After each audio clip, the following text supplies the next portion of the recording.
Hello, everyone, and welcome to Evolve Yourself TV. I am Agni James, and today we will be doing some metaphysics and meditation. First off, how is everyone today? I can tell you a little bit about my day. It was very disjointed day. Like I had a lot of. Hey, JT Farms is here. How is it going? We have our channel shaman here. All right. So what's new? What's going on in the supernatural world? Tell me about your existence. I was gonna say, yeah, today was been. I felt a little disjointed.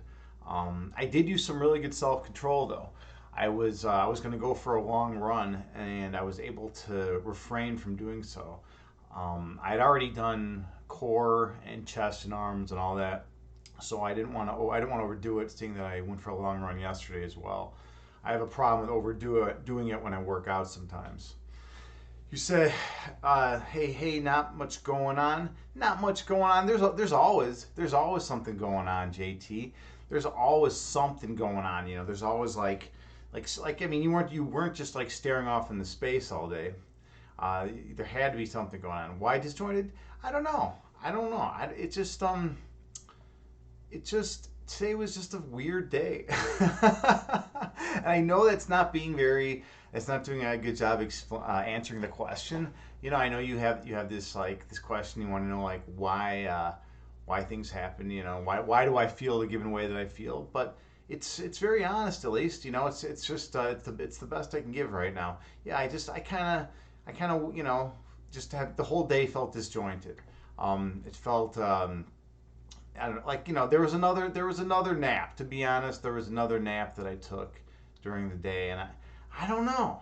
Like when I throw in naps, it kind of makes everything all weird, and it's weird to throw in a nap. It's like, dude, I never take naps, but I like to work out hard in the morning. I like to give it what all I got, and then I like to eat something and then like there comes a point where it feels like my body needs to recharge. So I do that. I'll take a nap. I've done it the last few days. Whatever. Such is life. It doesn't affect my existence right now because I do mostly day trading, right? Day and swing trading. So it's like if it's not going to affect my existence, if it's not going to make a big impact on my overall life, then it doesn't really matter. You say, well, I was staring off into space most of the day, was in the clouds most of the day. It felt good though. Ooh, so you were going through something today, huh? Staring off, not much going on. Staring off into space most of the day. So you were in your head. You were thinking a lot about stuff. I mean, so yeah, sometimes that can be good. Sometimes that can be productive, right?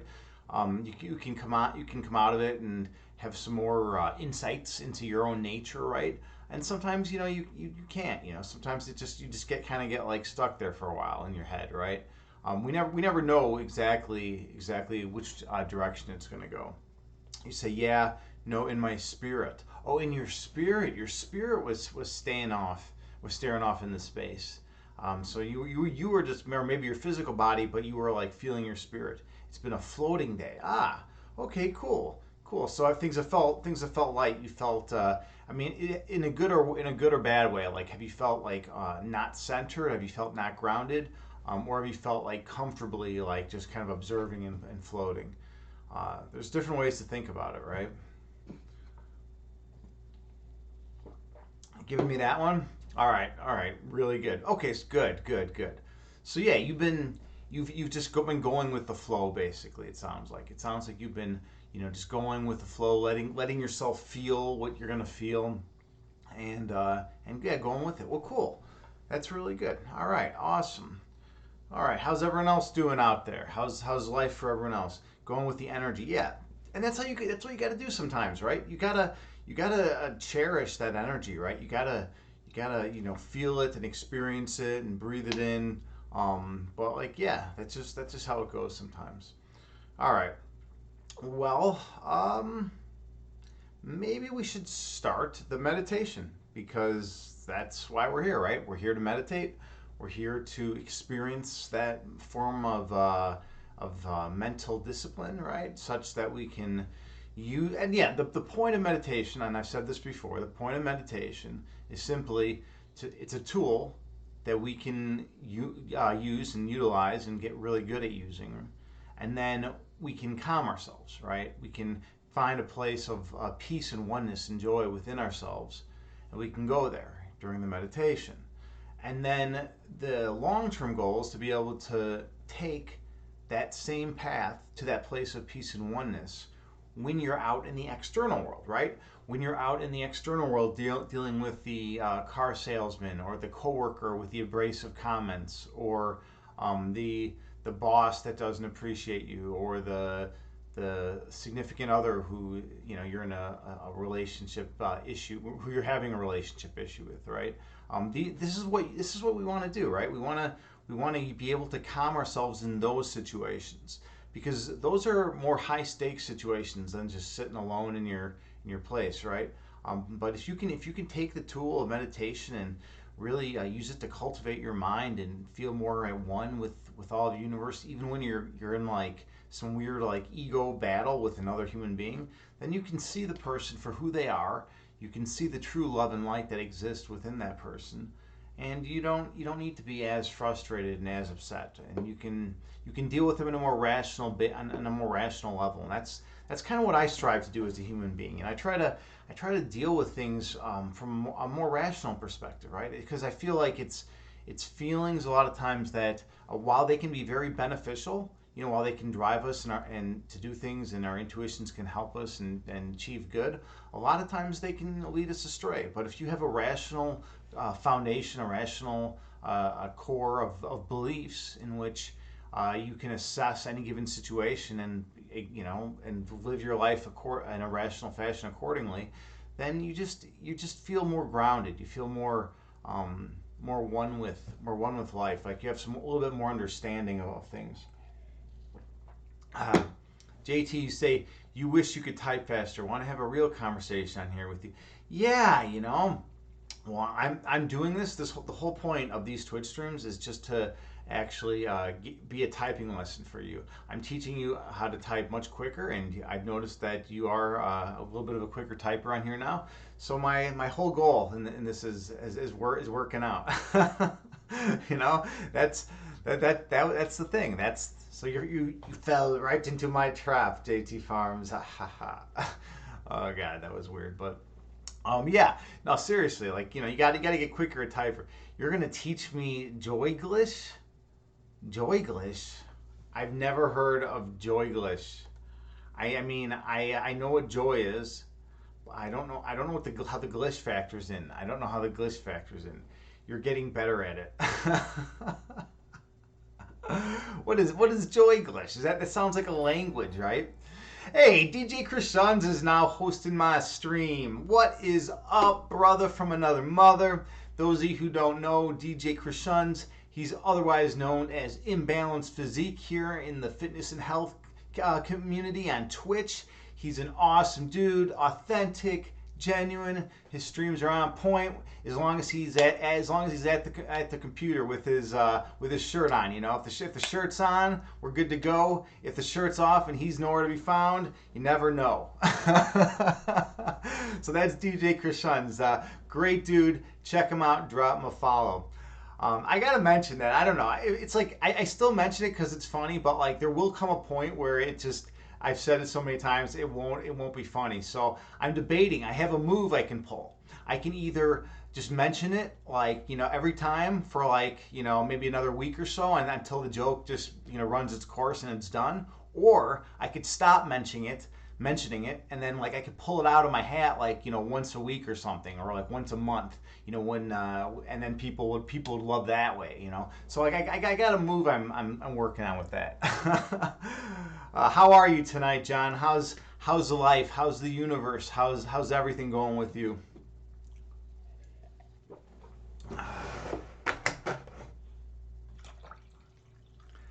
I was hanging out. Have you been hanging out on Twitch much lately? I was hanging out in Yoga with Jen's Yoga with Jen's stream earlier. It was a lot of fun hanging out with her stream. I clipped the funniest thing I've ever clipped in my life. On Jen's stream, it's really funny. If I get her permission, I'll show it on here. It's a good clip. Like there's some clips that just you take them and you just know that they're golden. That they're perfect. And this was one of them. Yoga with Jen, that's always a fun place to hang out, right? In her streams. JT Farms, you say it's pre-hist future language. Hard to understand. I haven't even mastered it myself and created it. Pre-hist future? Wow, interesting. All right. Pre-hist future. I've never even heard that term. I mean, I can assume what it means from the context, but interesting. Well, you're gonna have to tell me more about it now. Now you got to tell me more about it. And just as perfect timing, Swiss R is here. What is up, Swiss R? What is going on, Ambassador? You are the ambassador of the fitness and health community here on Twitch. We got Imbalanced here. We got JT Farms here. We got people chilling. We got people lurking. And now you got you hosting. Thank you so much. Anyone who does not know Swiss, he's an awesome fitness and health streamer here on Twitch. He is he does travel streams a lot in beautiful landscapes and gives his insights and opinions on things. He's also into meditation, which is cool because that's what this is. This is a meditation channel, right? But we do other stuff here as well. Let's give a big shout out to Swiss R. There we go. And there we go. Fitness Yoga. Your 2 channels, man. You showed up right at the perfect time. Yeah, I was saying yesterday was a battle with hydration, trying to stay hydrated. Today I've been doing a better job with that. So yeah, good to see you, Swiss R. It's really good to see you. JT Farms, you say, yeah, perfect time. Agni needs conversationists. So, you know what? The more people that are here to communicate with, the better. And I was actually talking to someone about that the other day. Like if you're running a stream and you have 10 people in your chat and people are like talking up and you're hearing from them, it's way easier and more interesting and more engaging, right? Than if you're doing a stream and it's just one viewer, right? It's like well, I mean, but that's just how it goes. You want to engage with people, you want to communicate, you want to connect with people, and the more people the merrier. That's my personal opinion. I don't know. I guess there's probably some people who just go off on tangents for half an hour and then they don't need anyone else in the chat to communicate with and whatnot. But then is that really fun? Are they just making like a YouTube video, or are they doing what Twitch is all about with that more engagement, So yeah, it's something to think about. What's going on here? Are you, Swiss R, are you at a nightclub right now, man? Are you at a nightclub right now? I don't know about this, man. All right, look who we got here. We got Hyperdumb. All right, he is the out of context king, out of context clip king on Twitch. He's been hanging out in this channel quite a bit, and I'm grateful to have him out here. You say when the workout coach tells Agni James knowing your limits, right? Let's see what we got here. All right, I love checking out the clips. Let's see what we got. Never even heard that term. I mean, I can assume what it means in the context, but interesting. Never even heard that. Yeah, right. That was good. I was saying earlier, Hyperdome, that I actually did the best clip of my life earlier today in Yoga with Jen stream. It was a lot of fun. It's fun to come up with those golden clips. Because usually a clip is kind of funny, but then every once in a while there's one that just hits on every level, and it's perfect. And it's kind of like a photographer, right? If you're a photographer, you gotta take a still picture of a scene and try to portray whatever point you're trying to make. And then the same thing with clipping, right? If you're going to clip something, you got to know that it's the right moment. And I got to do my definitely my best clip today, actually. Hyperdime, you say you've literally been waiting 8 minutes to snipe me. Yeah, I know. You're lurking, man. You're lurking these days. You're waiting for those clips. I dig it, dude. I dig it. Swiss R's got my channel emotes going. We're missing Terra times with the emote queen, so we don't have those going. But hey, look who's here, Mobius. What is up, brother? Good to see you. Yeah, I was hanging out in Mobius' stream earlier, man. He's still here. He's kicking it on Twitch. Great dude.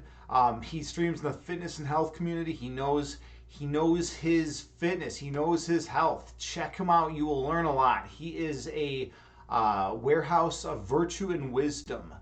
Ooh, I like that for Mobius, man. That's a good one. A warehouse of virtue and wisdom. I like that. He's also his partner in crime is Allie Smalls. You might know her in the fitness and health community. They're two just wonderful, positive people. They're Canadian, so they have to be polite. They're nice. Yeah, check them out. I got to see Mobius working on his AC on his car once. It was pretty cool. It's pretty instructive too. So he does other stuff too, and I got to see some of their travel streams when they go to like these beautiful walks in nature and whatnot. So it's pretty cool. All right. So yeah, what else is new with everyone here? What else is going on? Okay, happy Friday. Happy Friday. You know what? Then I get if Nanera is here, maybe this should just get dumped out and I should fill it up with like vodka or something at this point. Because that might be where we're at. Nanera is here. Cheers to Nanera. Let's give her the shout out. Nanera is an amazing meal planner, fitness and health streamer in the Twitch community. She does all sorts of wonderful things here on Twitch, and she knows basically everyone. She's a wonderful person, makes me crack up all the time. Definitely check out her streams. Definitely give her a follow. That's what you want to do. There should be no excuses. No excuses. Everyone run over there right now. Give Nanera a follow. All right. Nanera, you're saying you might have already started drinking. I love how you say you might have already started doing that. You like to use that a lot. It's so good. It's so good.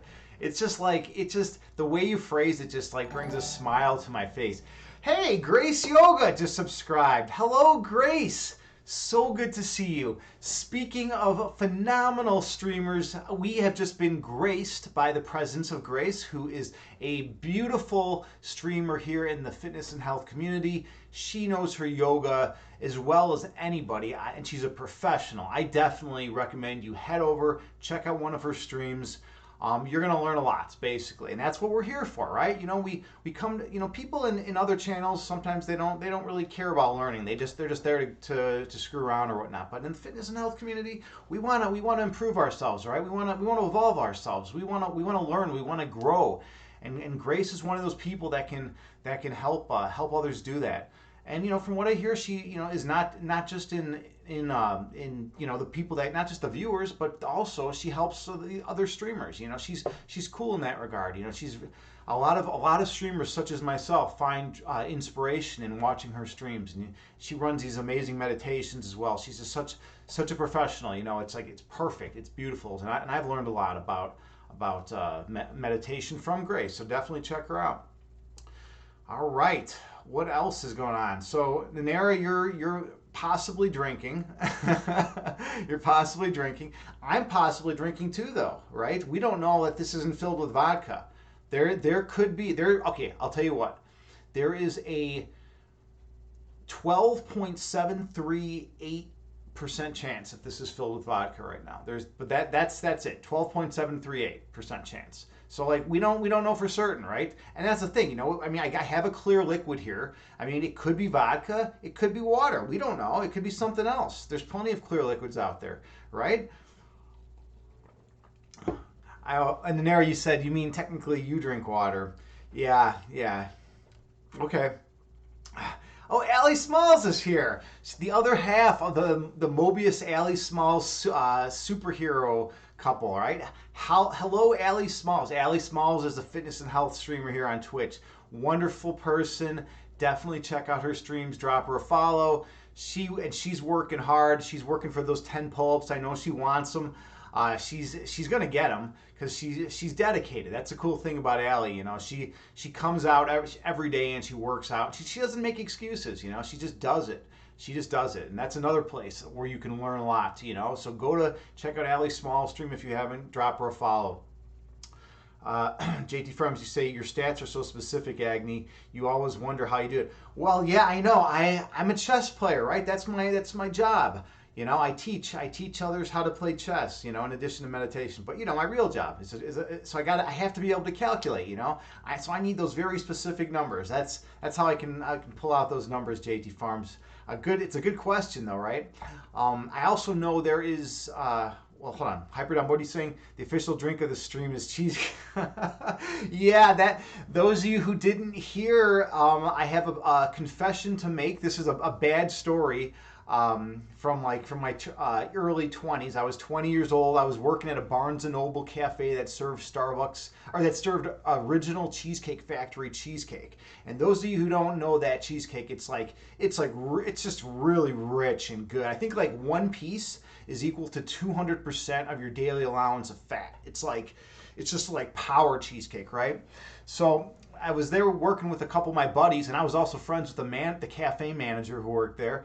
And we'd go in the back, and we would just take pieces. We'd open up, vanilla bean cheesecakes, like entire cheesecakes. We'd just take pieces, throw them in the blender, pour Frappuccino mix on top, and just blend it up. And then we would just drink. I would literally drink a pitcher of cheesecake and Frappuccino mix. It was quite an experience. I did that for 3 weeks. I gained 45 pounds, and that was the worst I've ever felt in my life. So so yeah, you gotta be careful. You do not want to drink cheesecake all day. It was the most disgusting. Like, my body felt polluted on every single level. And like my friends that were doing it with me, we all just felt we were like pale, and like we looked like we'd been drinking for like days. We just had that pale, like hungover, sick look, and we're like dragging, and we're like, ugh, like didn't want to deal with any customers and whatnot, and it was so disgusting. 45 pounds I gained in 3 weeks. It was wild. Those are good times. But yeah, that's how it goes some days. Some days you just gotta drink cheesecake. Some days you drink water. Some days you drink cheesecake. All right, what did I miss back here? What did I miss here? Allie Smiles, you said thanks, friend. I always appreciate you and your kind words. Well, I appreciate you, Allie. And I'm grateful that you and Mobius are here on Twitch, and that you're helping people learn about fitness, and that's really, really cool. Anyone who supports an activity that's healthy, I'm all about. And I think those people are the ones that are going to help change the world. Those are the people that are, you're the difference makers. You're the people that are out there trying to improve people's health. It's like, what's more important than what do you have if you don't have your health, right? People say, well, you still have your health, right? And it's like, yeah, that's like, if you don't have your health, you're fucking dead. So it's kind of important, right? It's kind of important to have your health, right? And it's like, what's one of the best ways you can have your health? You can work out and eat healthy and like not drink pitchers of cheesecake all day, right? These are the ways that we can be healthy in life. And if we can do these things, if we can teach others to be healthy, then they're going to have their health too, and they're going to feel better. And think about it this way too. Like, if you feel like garbage, like if you drink a pitcher of cheesecake, you're not going to want to go out of your way to like help anyone. You're not going to want to like, smile at people and be a pleasant person to be around and just be a positive force on the world. You're just gonna like roll around and feel sick and like feel like garbage. You don't drink pitchers of cheesecake, my friends. I mean, that's just the way it goes. You wanna help people. That's why we're here. We need our health, and without our health, it's tough. It's really tough. D. Croissants, you say you have no words on how amazing Grace Yoga is. Yeah, absolutely. She's incredible. She's incredible. She's been a huge source of inspiration. Definitely. All right, where else are we? Yeah, Grace, you're absolutely right. I got 45 pounds. Yes, in 3 weeks. 3 weeks I gained 45 pounds. It was incredible. It was incredible how sick I felt. I mean, okay, I will say this though. You gotta weigh both sides, right? While you're drinking like a pitcher of cheesecake, with like 3 or 4 pieces of cheesecake in there, it tastes so good. It's probably like the best tasting thing I've ever had in my life. You can throw some mocha in there too. You can do all sorts of stuff, right?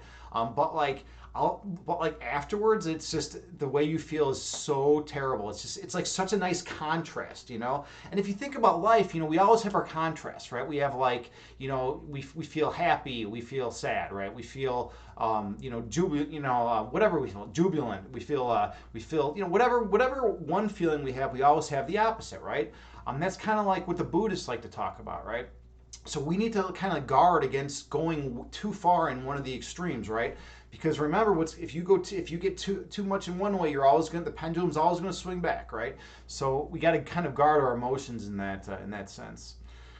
DJ Christian, do you secretly want it? Do you want that cheesecake? I don't know, man. I don't know if you do, John. It was a rough time in my life. Let me tell you, that was really a rough time. Uh, by the way, since you said secretly, then maybe you don't secretly want it, right?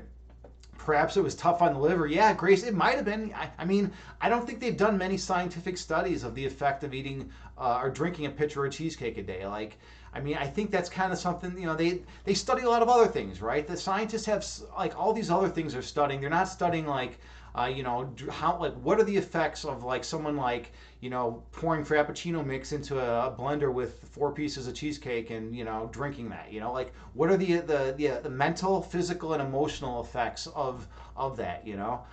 So yeah, I mean, it's probably tough on everything, right? The liver, the kidneys, the just skin. I mean, everything. I felt like death. I felt disgusting. Oh my god. I like when I'd be like working, I was like sweating. Like I could like feel like cheesecake like coming out of my pores. It was it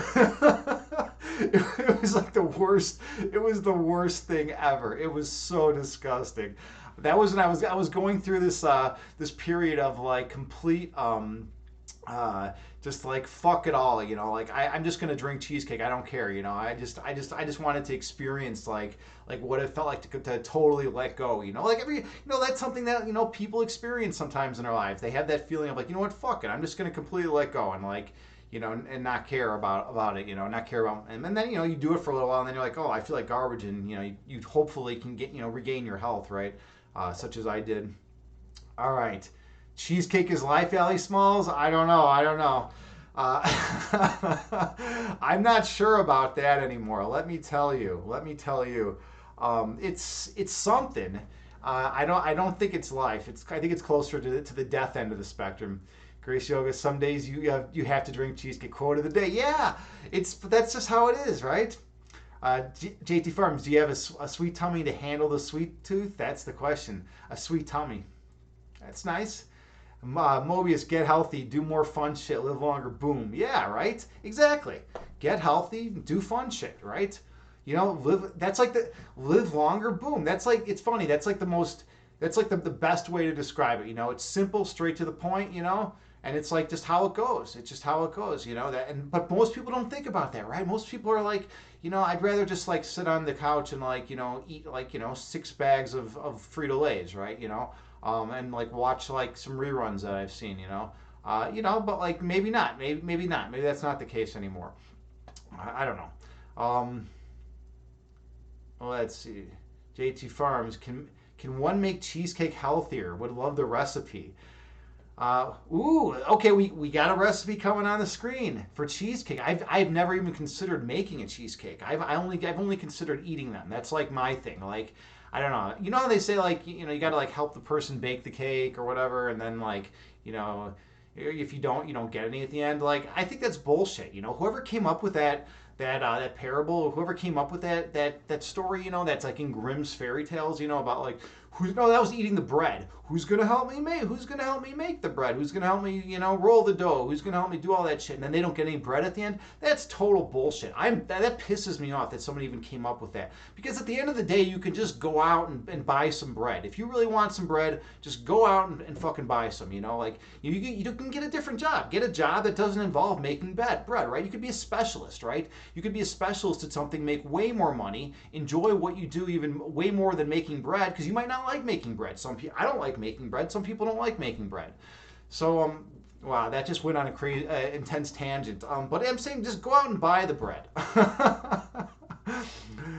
All right, so there we get the recipe out there. It's the 8-ounce, 1/3 less fat cream cheese, 1 cup granulated sugar, 4 ounces non-fat Greek yogurt, 1 tea. All right, I'm not even gonna pretend like I know like how to even like assemble all this. Mix till smoothing, adding in 1 ingredient in a time in the listed order. Oh, well, There you go. You just put it out there. It's a whipped no bake cheesecake filling. Well, that's pretty badass. That you are you serious? You can make like cheese if you can make something like cheesecake healthy. Oh my god, that's intense. That's intense. I mean, I don't know how healthy it would be, but it definitely sounds like way healthier than what I was doing. I was eating the stuff that each piece was 200% of your daily allowance of fat, for the day. And I had like 4 pieces shoved in that blender. It was those are dark days. I mean, in this country we talk about the dark days, of America, and in other countries we talk about dark days that they had. But those are my dark days. When I was like 20 and I was going through that. It was just it was something. It was like but you know what? It was good for exploration because if you don't go into like into the total unhealthy realm, then you don't value your health as much, right? When you come back, it's like you go off into like sickness, right? And you're like feeling sick and like shit and like laying around and like not doing anything and just eating all day. And then like you're like, I want my health back. I want to regain my health. And you like push and you push and you push. And then you have your health and you feel strong and you wake up feeling good and healthy and you want to go out and help people and you want to be a positive role model and the people in your community and things like that, right? So you sometimes you can learn a lot from being sick, and living in unhealthy ways. All right, JT Farms, you're copying and pasting that shit right quick. Yeah, right. You're looking for that cheesecake. Mobius, literally nothing healthy about it. And there we go. That is the perfect example of why I love Mobius so much. Why I like check out his stream all the time, man. He fucking cracks me up because he just says it like it is. He just says it like it is. He's just like. He's like, you know what? No, here's what's going on. This is the actual fact of the matter. He doesn't beat around the bush. It's like sometimes you ask someone a question and they're like, well, you got to first think about all these things, and then you got to think about all these things, and then when you think about all these things, it was kind of this way and kind of this way, and it's and they try to give you these really like political, like tactful, like soft-spoken, like whispering nothings into your ear answer, right? You don't want that shit. You want the fucking facts, man.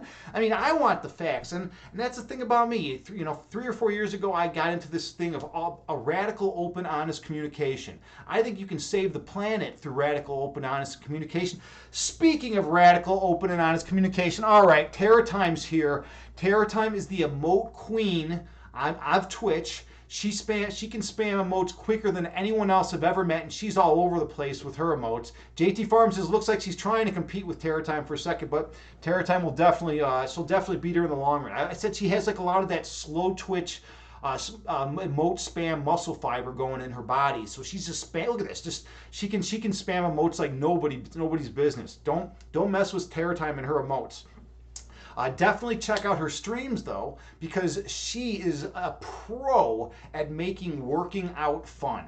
Every time I go to her stream and I'm working out, I'm like also like laughing hysterically to the point where it's like I can it's like, oh my god, how I gotta use all my mental focus and energy just to like maintain like whatever pose I'm in, if it's like yoga or like working out, whatever exercise I'm doing, because you always got to concentrate on a few things. You're like, right, you usually got to like tighten your core, you got to tighten your abs while you're doing something, you have to like keep your elbow in. There's always like weird things you gotta focus on when you're working out, and sometimes people don't. Sometimes people lose their focus, and that's when they get hurt, right? It's like when you're doing downward bends and you don't tighten your abs, right? You can hurt your back, right? There's times like that, right? So you always have to focus on this stuff. But when I'm in Terror Time stream, sometimes I'm laughing so much I'm like, all right, I gotta like regain my focus, or else I'm gonna not like do the form properly, right? It's like that good. It's like that entertaining.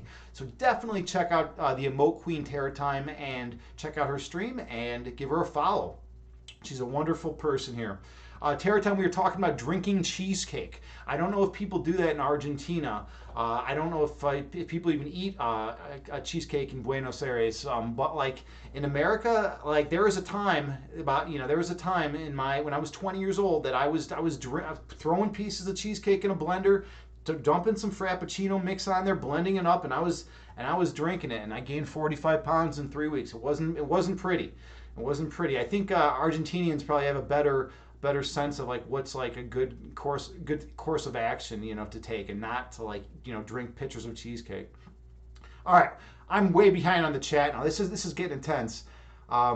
Never thought to use yogurt, your cheesecake in cheesecake before. You have sour cream but never yogurt. Yeah, yogurt's. Yeah, I love yogurt. In fact, I eat Greek yogurt every morning. Greek yogurt is like such something that's like dear to my heart. It makes me feel good. You get like what is it, probiotics or something like through Greek yogurt. You get or the good bacteria, whatever it is that's like in your gut, to help you just feel better and feel healthier. You get it's like I always like I throw blueberries in there, and sometimes like some organic granola, and that's just the way I go, and then I eat hard boiled eggs. That's another thing I do every morning. I always like do like 12 hard boiled eggs a week, and then I'll just do a dozen and boil them up at the same time, and I put them in the fridge, and then they'll be ready to go for the week. That's what I do. All right, Hyperdom, Agni asking the real questions. Let's see your clip. Let's do it. I want to see the clip. What are the effects of like someone like pouring Frappuccino mix into a blender with 4 pieces of cheesecake and drinking that? Like what are the mental, physical, and emotional effects of that? What are the effects? Yeah, right. But what are the effects of that, right? Like, think about that. I mean, that's not something that's studied. Scientists are not paid. Like they're not given research money to like study the effects of like drinking a pitcher of cheesecake a day, right? That's just there's other things scientists can study, right? So like that's just the way it goes. All right. Non-fake Greek yogurt recipes, the sour cream in the recipe, very similar in texture, but quite a bit healthier, huh? Got to try that out. Hyperdumb, you say it's not that I don't think about it. I just don't like to think. Period. Hyperdumb, you like to think all the time, man. You're always thinking, dude. You're PhD. You're finishing up your PhD. Don't tell me you don't like thinking, man. You would not have gone that route. You would not have done that work, man, if you weren't if you didn't like thinking. Allie Smalls, you said you actually found these Jello brand cheesecake filling packets. Mix a tablespoon of that to plain Greek yogurt. Boom. It's almost as good as the real thing in a pinch. I mean, but are we ever really in a pinch for cheesecake? I mean, seriously, chat. Like, is there ever really a time where we're like, I need cheesecake immediately. I need cheesecake right now, or else like the world's gonna fucking end, right? Or can we just be like, all right, I have a craving for cheesecake, but I can eat like a banana instead, or like I can eat an apple and like maybe some pears or something, right? I mean, it seems like there's always an alternative to cheesecake. I don't know if that's scientific fact, but I'm highly certain it is, Wow, this is turned into a cheesecake stream apparently. This is totally turned into a cheesecake stream. Awesome. Let's see, what do we got here? For these, I sub out Fair Life when it calls for milk. So much more protein. Vanilla protein shake. Protein shake's nice. DJ Krishan's imbalanced. You said, geez, you had salmon and rice and you're still hungry. Well, I mean, to be honest, dude, I don't really feel like if I work out a lot and I eat like salmon and rice, I'm gonna be fucking hungry as hell, man. I'm gonna be like, my body needs more, I mean, but if I eat like a lot of salmon, obviously, I can be all right. But like, I burn through food quick, I'm like one of those guys that like when I work out, like I just kind of like suck in all the nutrients from whatever I've eaten, and I need like lots of protein and lots of fuel, So. I mean, I'd probably need, I'd eat 4 pieces of salmon, like 4, good-sized pieces of salmon and a bunch of rice. Why not? Hey, Captain Falcolin, how you doing? Man? Good to see you. Girl or guy, it's good to see you. Welcome to the chat. I'm happy you're here, and I hope you're enjoying this cheesecake conversation. We're actually having an interesting discussion about the pros and cons of drinking a pitcher of cheesecake. So far, like most people, but it's gotten the conversation going. People like to give out cheesecake recipes and talk about ways of making it healthier. I'm of the opinion that it's not the best thing though to even consider like most days of the week. But that's just my humble opinion. All right, healthier, yeah. Daenerys, you said it's all about finding ways that you can satisfy my sweet tooth without falling totally off the way. Yeah, and you know what? You're right. Compromises. You got to compromise, right? You got to compromise with yourself because there are some times where it's just like too much. There are some times where it's like too much. But yeah, if you can find a healthy alternative, then go for it. JT Farms, you say hell yeah, you love cooking bacon. Awesome. Wow, I got like real far behind chat. I'm gonna try to run through these quicker, I guess. All right. Need to pull that sweet tooth back and never look back. Sugar is literally poison. I mean, Mobius, it is, man, it is. And that, it's funny because for all those years we had the food pyramid, with like the carbs on top, the carbs, with like the biggest amount you should consume, and like no one knew about sugar, man. We didn't know how disgusting it is for us, how bad it is for us, right? At the end of the day, it's like protein. We gotta be like carnivores or like good, vegetarians, but like we need to get our protein, and we need lots of protein. And the sugar is just like poison. It makes us toxic. We gotta get away from that. It's tough to do it. It's tough to do it though. All right, Agni's perception of what chat does all day. Let's hear this clip that Hyperdome's got out there. Sick and like shit and like laying around and like not doing anything and just eating all day and you're like feeling sick and like shit and like laying around and like not doing anything. No, that's not my perception of what chat does today. In fact, since most of the people here are even streamers, I can say it's definitely not the case. I can say that's definitely not the case. All right. Mobius, it's all mental. Make the choice. Yeah, but it can be tough, right? It can be tough. But yeah, it is. There is a lot of mental component. It's so great that Terror Time's here again. I just arrived.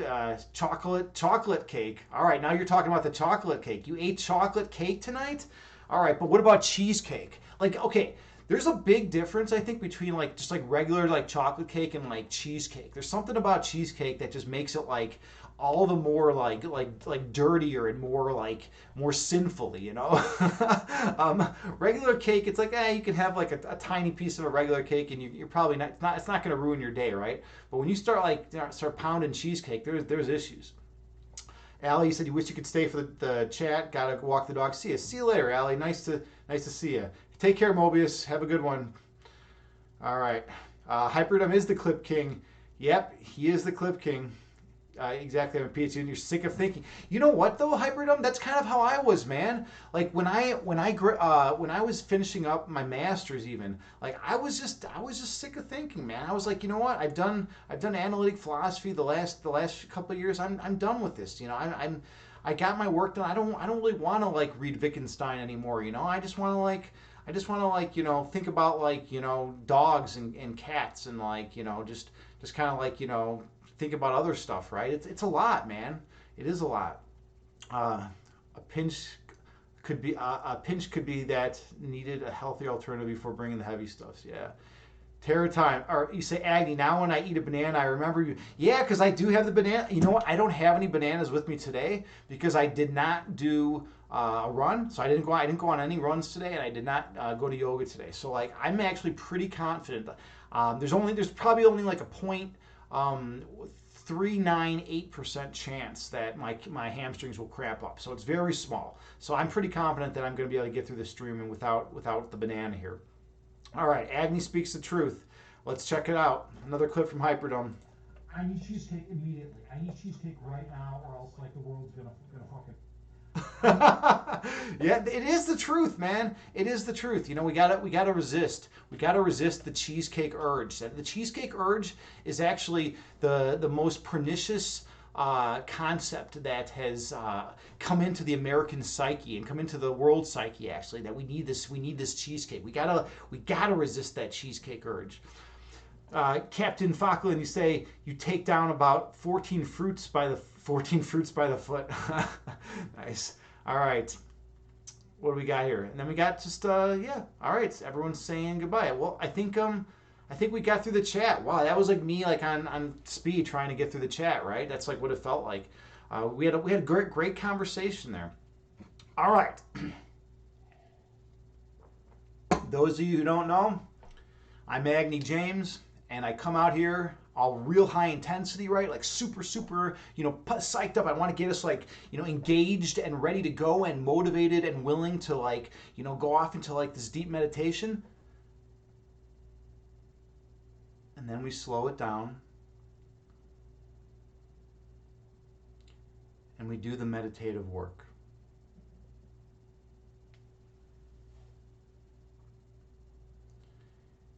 You can start by finding a nice, comfortable, seated position. You can sit in lotus pose,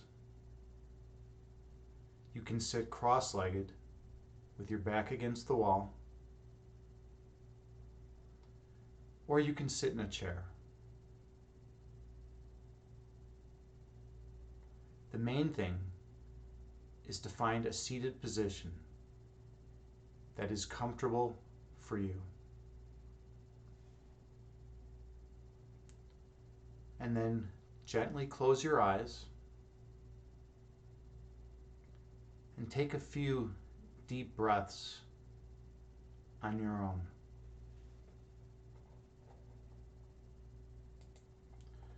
I have a Buddhist chant that I play that has a chime that goes off every 2 seconds. And you can use that chime to help regulate your breath count.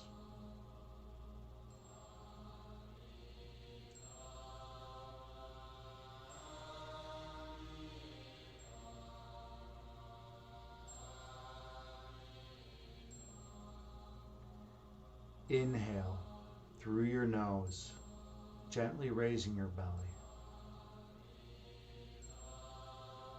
And exhale through your mouth, gently lowering your belly.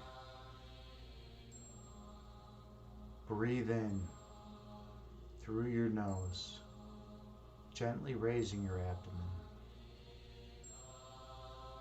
Breathe out through your mouth, gently lowering your abdomen. Throughout this meditation, keep your attention on your breath count.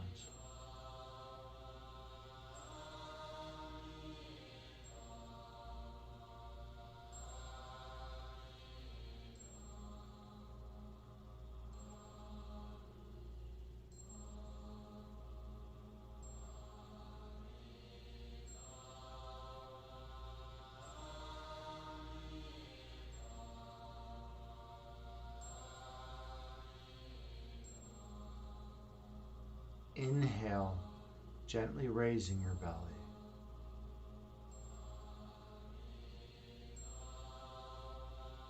Exhale, gently lowering your belly.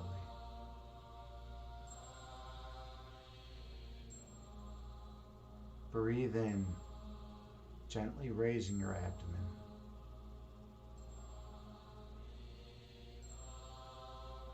Breathe out, gently lowering your abdomen.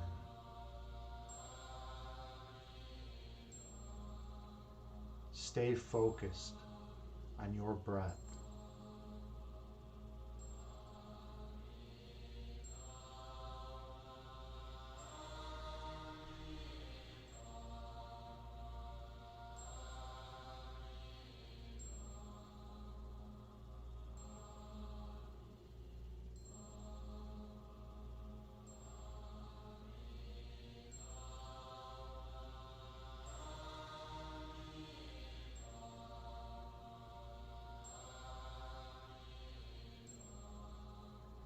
Inhale.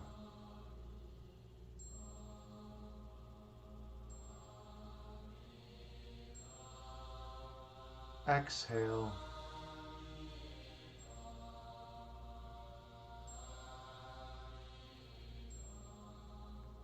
Breathe in.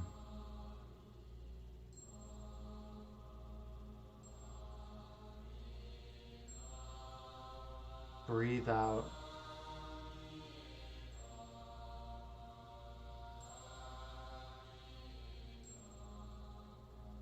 The breath calms the body, and the body calms the mind. Stay focused on your breath.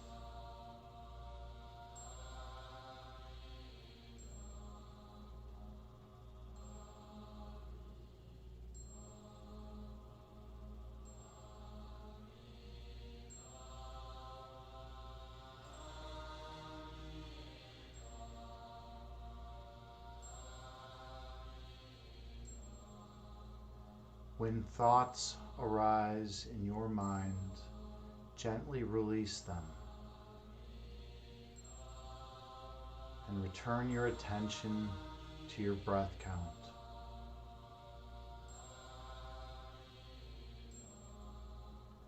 As thoughts arise in your mind again, gently release them again. And be mindful of your breath.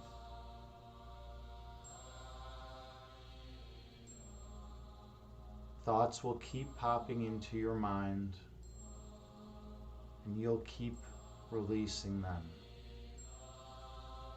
and returning to your breath.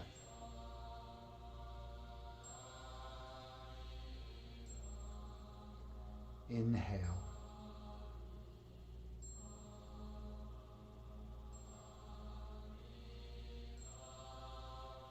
Exhale, releasing all that is of no benefit. Breathe in.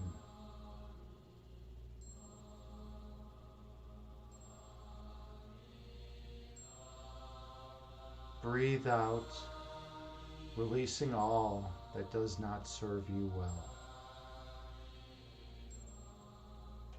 Your essence is love.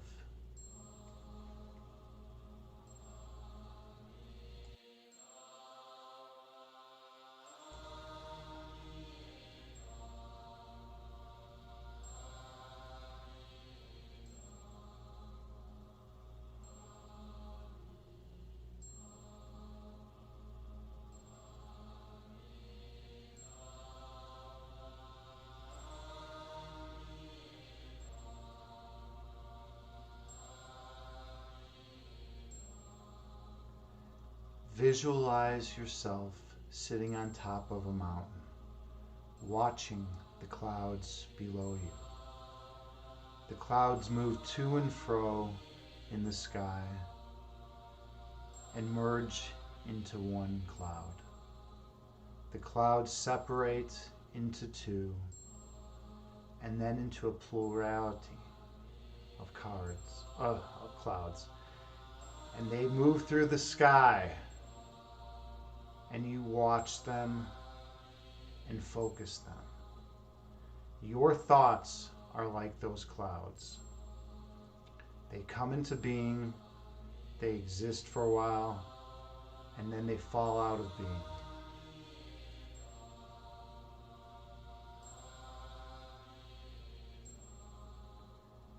That is the nature of human thoughts.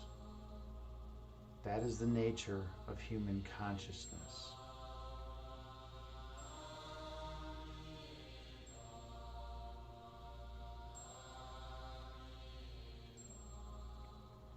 In meditation, we go beneath the level of conscious awareness.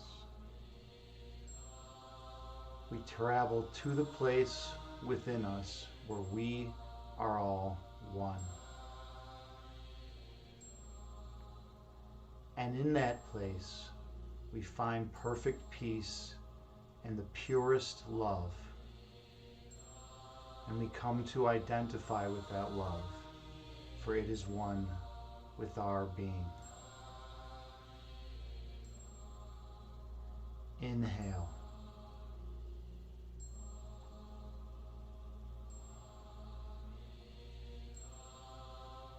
Exhale, releasing all that does not serve you well.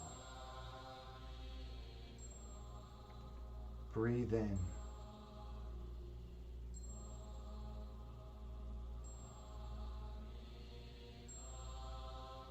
Breathe out, releasing all that obscures your third eyesight. Your essence is love.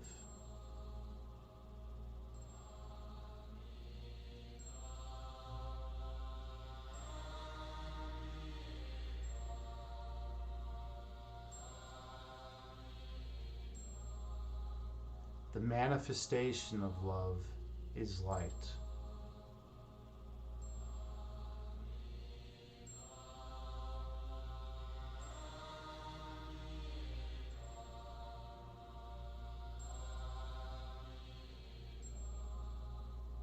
Your purpose is to shine your light on others.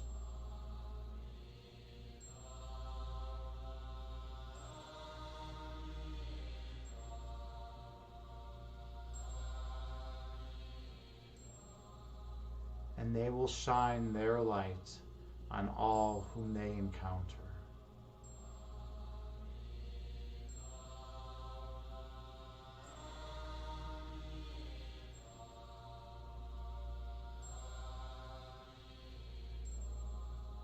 Until the whole world is lit.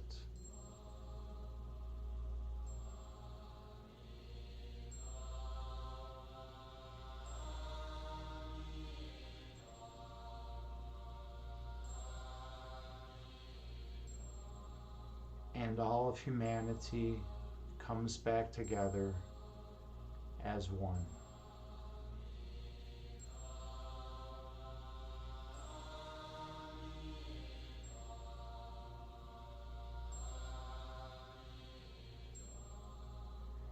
Inhale.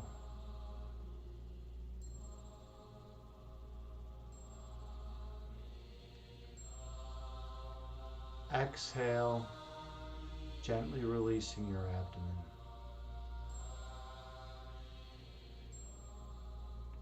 Breathe in.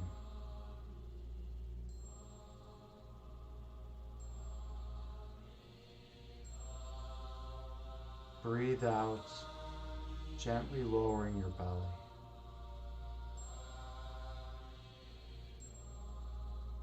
Your essence is pure love.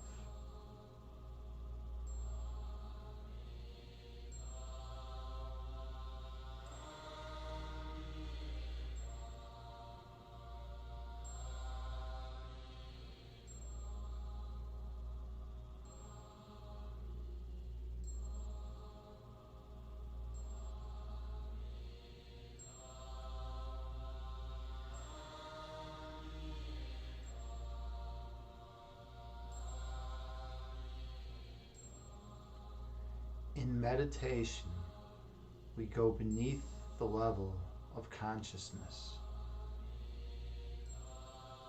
We go to the place where no thoughts can exist.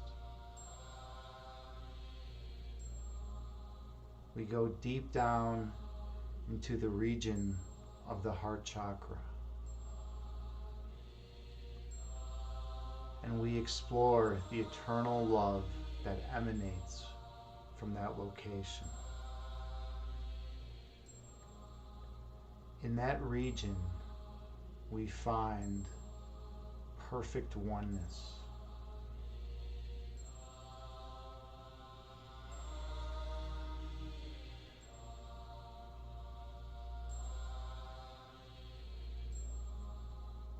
Perfect peace and perfect joy also reside there.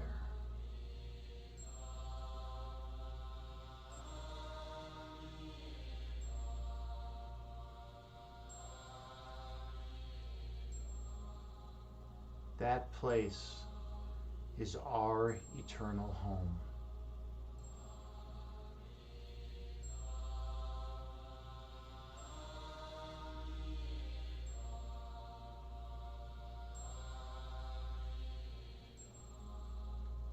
Our essence is in that place.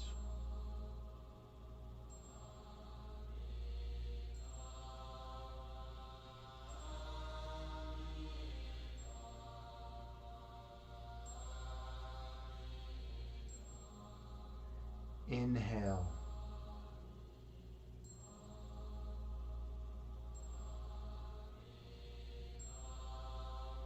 Exhale, releasing all that is of no benefit. Breathe in.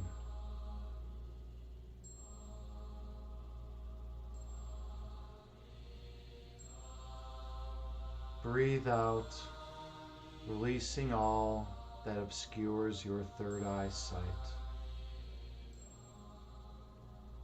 Focus on your breath.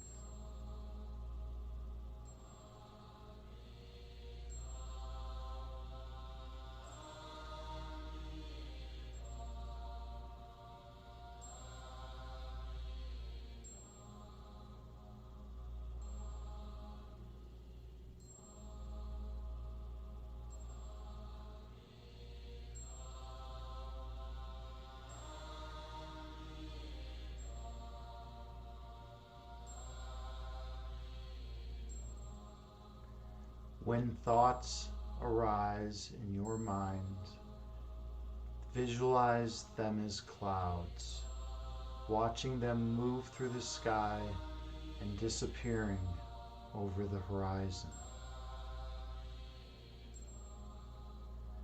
Those thoughts and clouds are synonymous. Our thoughts arise, exist for a little while, and then disappear from our psyche.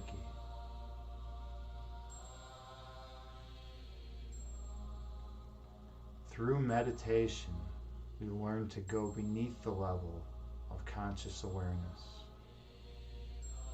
We travel to the heart chakra, where all is one. And in that place of oneness, no ego can enter. And we feel nothing but unconditional love for all of creation. Inhale.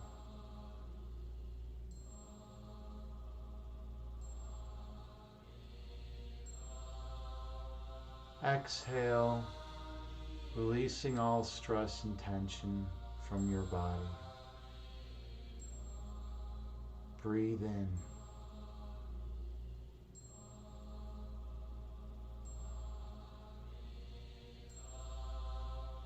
Breathe out, releasing all that obscures your third eye vision.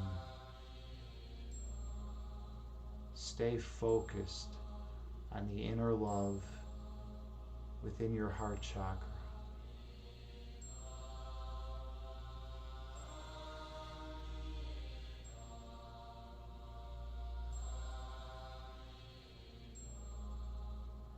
Explore the inner sanctum of your peace.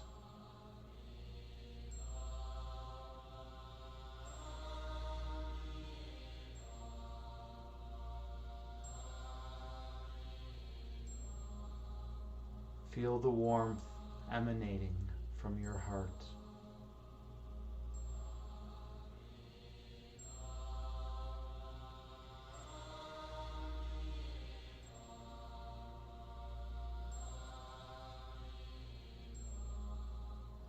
Feel the love pulsating in that region.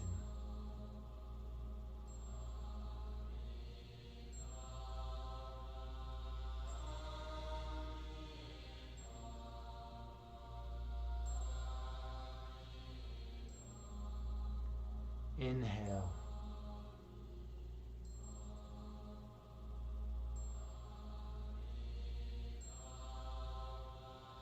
Exhale.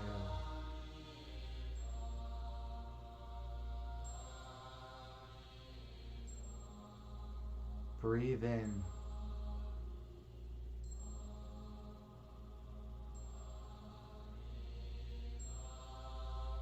Breathe out.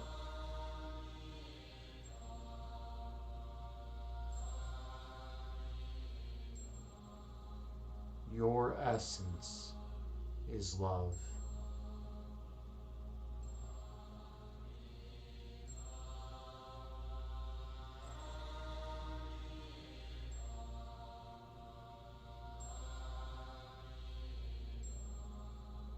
The manifestation of love is light.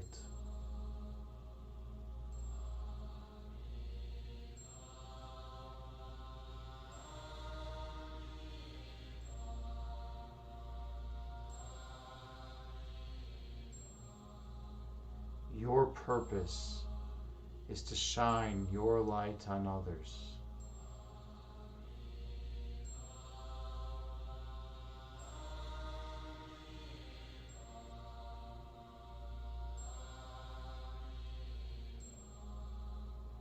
And awaken the inner light within them.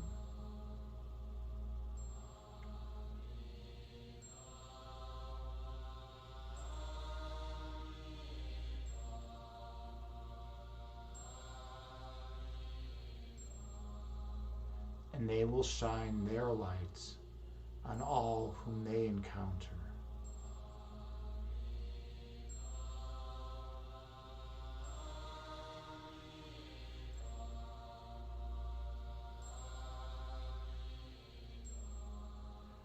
until the whole world is glowing radiantly.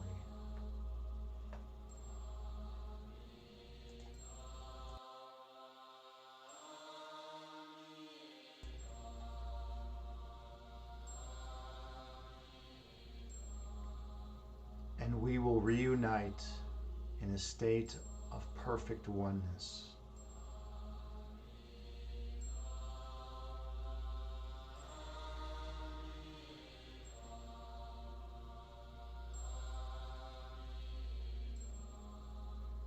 For your light will bypass all ego when it connects with their light.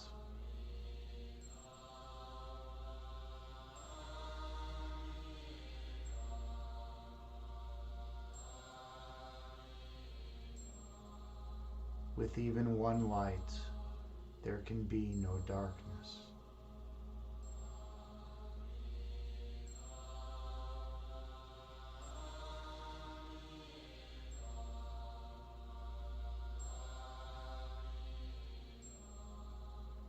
Inhale.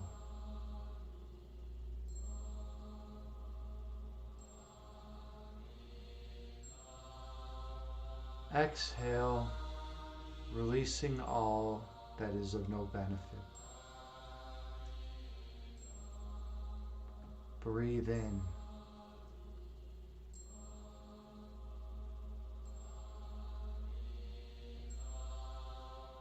Breathe out, releasing all ego that obscures your third eye sight. Ego is not welcome in this meditation. Only love and light are the welcome guests.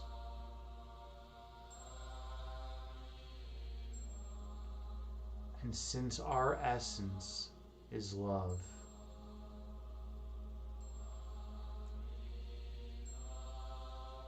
we connect with the foundational source of all creation.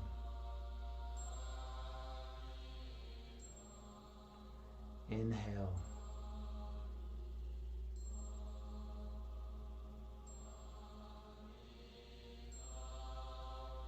Exhale, releasing all that does not serve you well. Breathe in.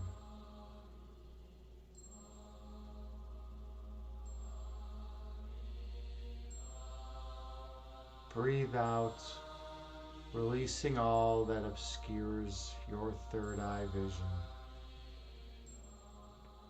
Stay focused on your breath.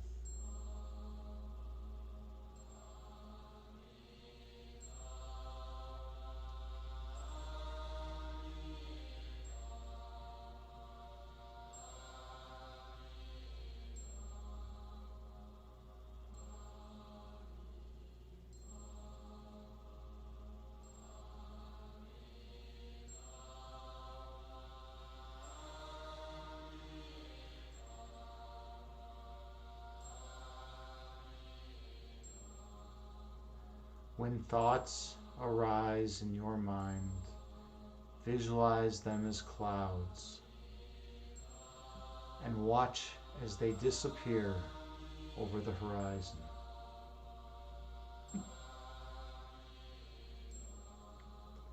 And return your focus to your breath.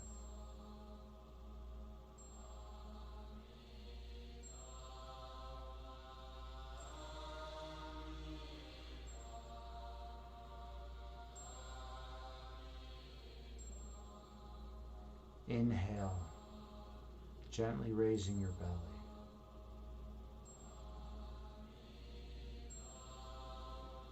Exhale, gently lowering your belly.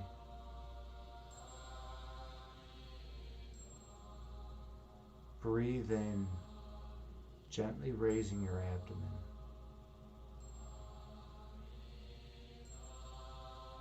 Breathe out, gently lowering your abdomen.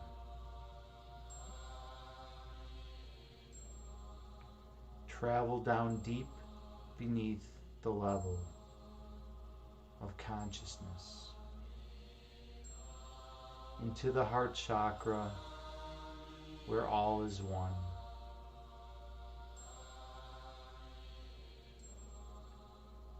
Feel the love radiating from that region.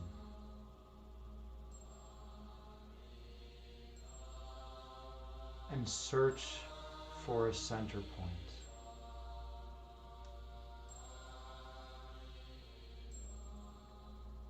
When you find that center of your being,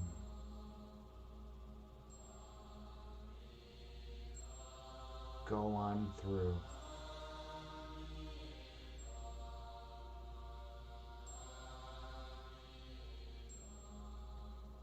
In that place, when you emerge,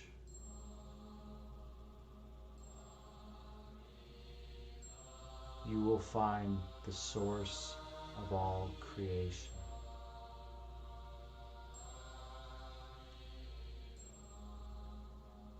The being from which you sprang.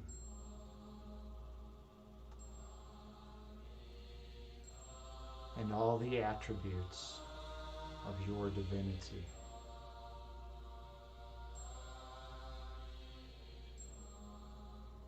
You will come to remember who you truly are,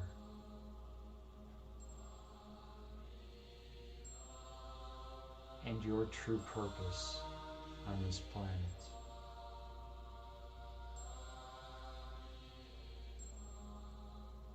Inhale.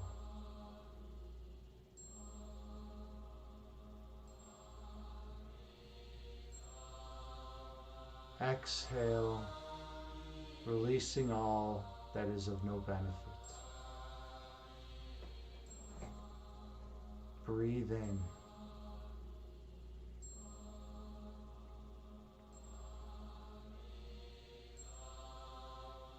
Breathe out, releasing all that obscures your third eye vision. Stay focused on that center point and go through. Feel the love radiating from the source of all creation. You remember who you are, and you remember your purpose, and you remember the place in which you have never left.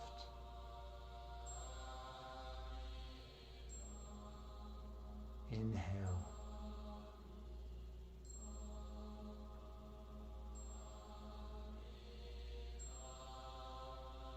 Exhale, sinking deeper into that oneness.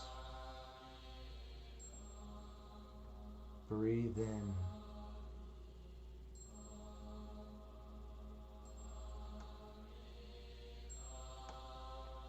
Breathe out, traveling on even deeper into that place of perfect peace. Inhale.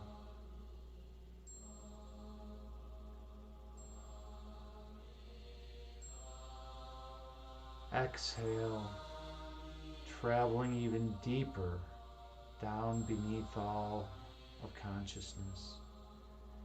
Inhale.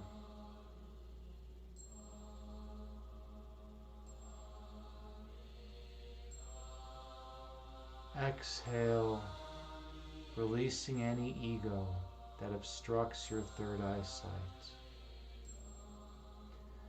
The ego is contingent on this illusory dualistic framework in which we reside, with polarities and opposites dividing humanity. But without dualism, we go back into our monistic state of oneness, and we realize that monism.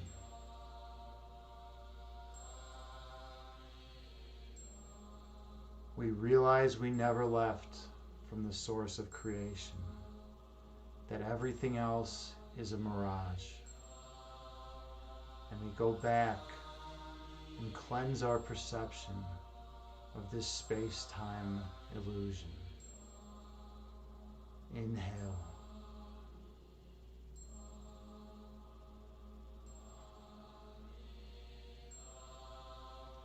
Exhale, releasing any ego that obscures your third eye sight. Breathe in, filling your vessel with love and light. Breathe out, releasing anything that is of no benefit. Stay focused on that place of perfect love and peace within you. Stay focused on your eternal home.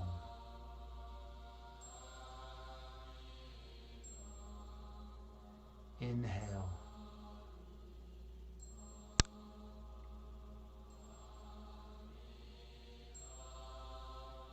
Exhale.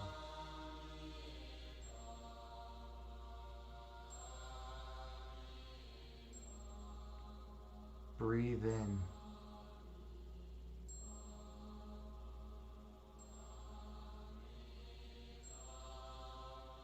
Breathe out. Stay focused on your breath. The breath calms the body and allows you to travel beneath the level of consciousness into the place of perfect oneness, the place that is your eternal home. And in that place of perfect love, you come to remember who you truly are. Your divinity becomes aware in your mind. Inhale.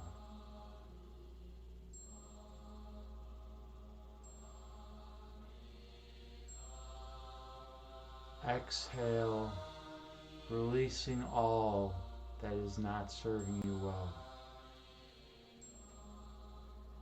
Breathe in.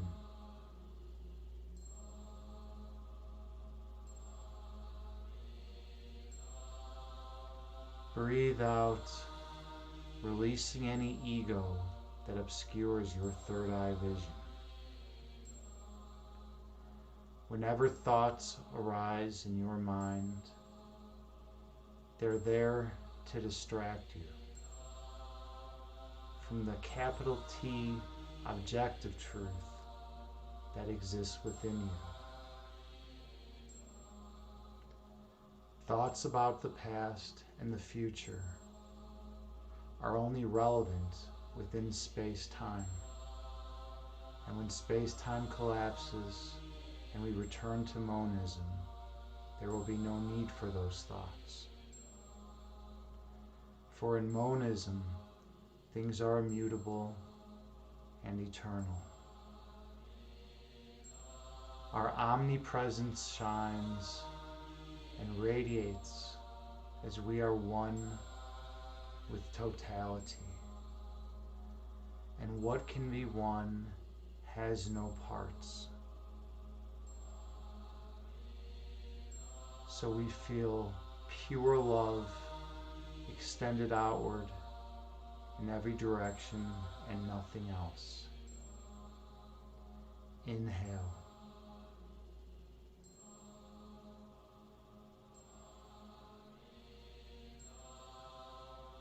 Exhale, releasing all ego from your system.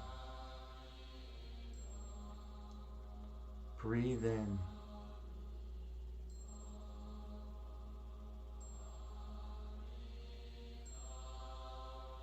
Breathe out, releasing any stress and tension from your body.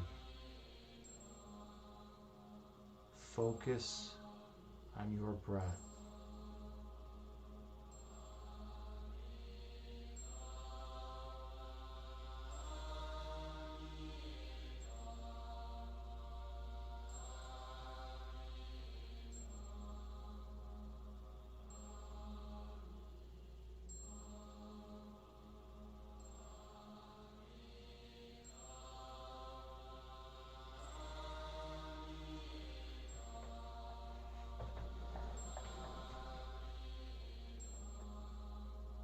sit with good posture so you can take in the maximum amount of oxygen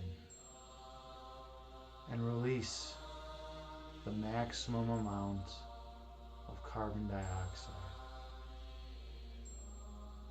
The goal is to maintain a slow, regular breath count. And you can use the chime to help regulate your breath count.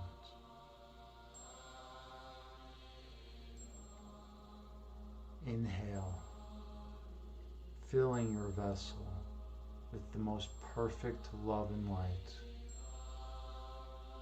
Exhale, releasing any ego from your system. Breathe in, feeling the love and light in your core.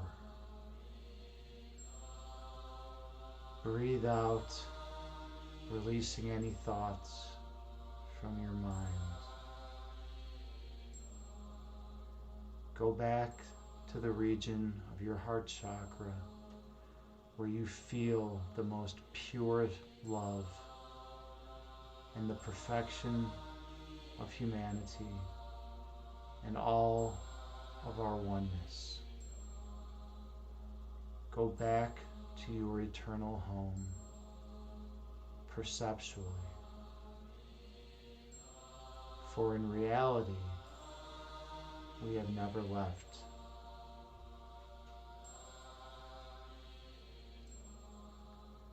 From the context of eternity, we reside in the same place we always have, but our perceptual goggles have been polluted and distorted. They make us see parts that are distinct from one another and divergences where none exist. They make us unnaturally carve nature up into bits and pieces. But when we travel within to wholeness, we find no division or separation, just oneness and pure love extended in every direction. And we remember who we truly are and what our purpose is. And we choose to stay there at the source of creation for a while. Inhale.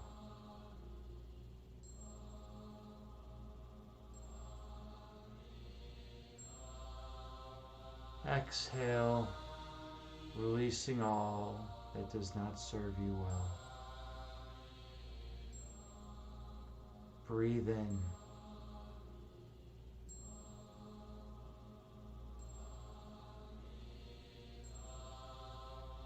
Breathe out, releasing all that obscures your third eyesight. Take the deepest inhale of the day, gently raising your belly. And the deepest exhale, releasing all ego from your system. Gently open your eyes and return to the present moment, bringing with you the peace from this meditation throughout the remainder of the day. Namaste.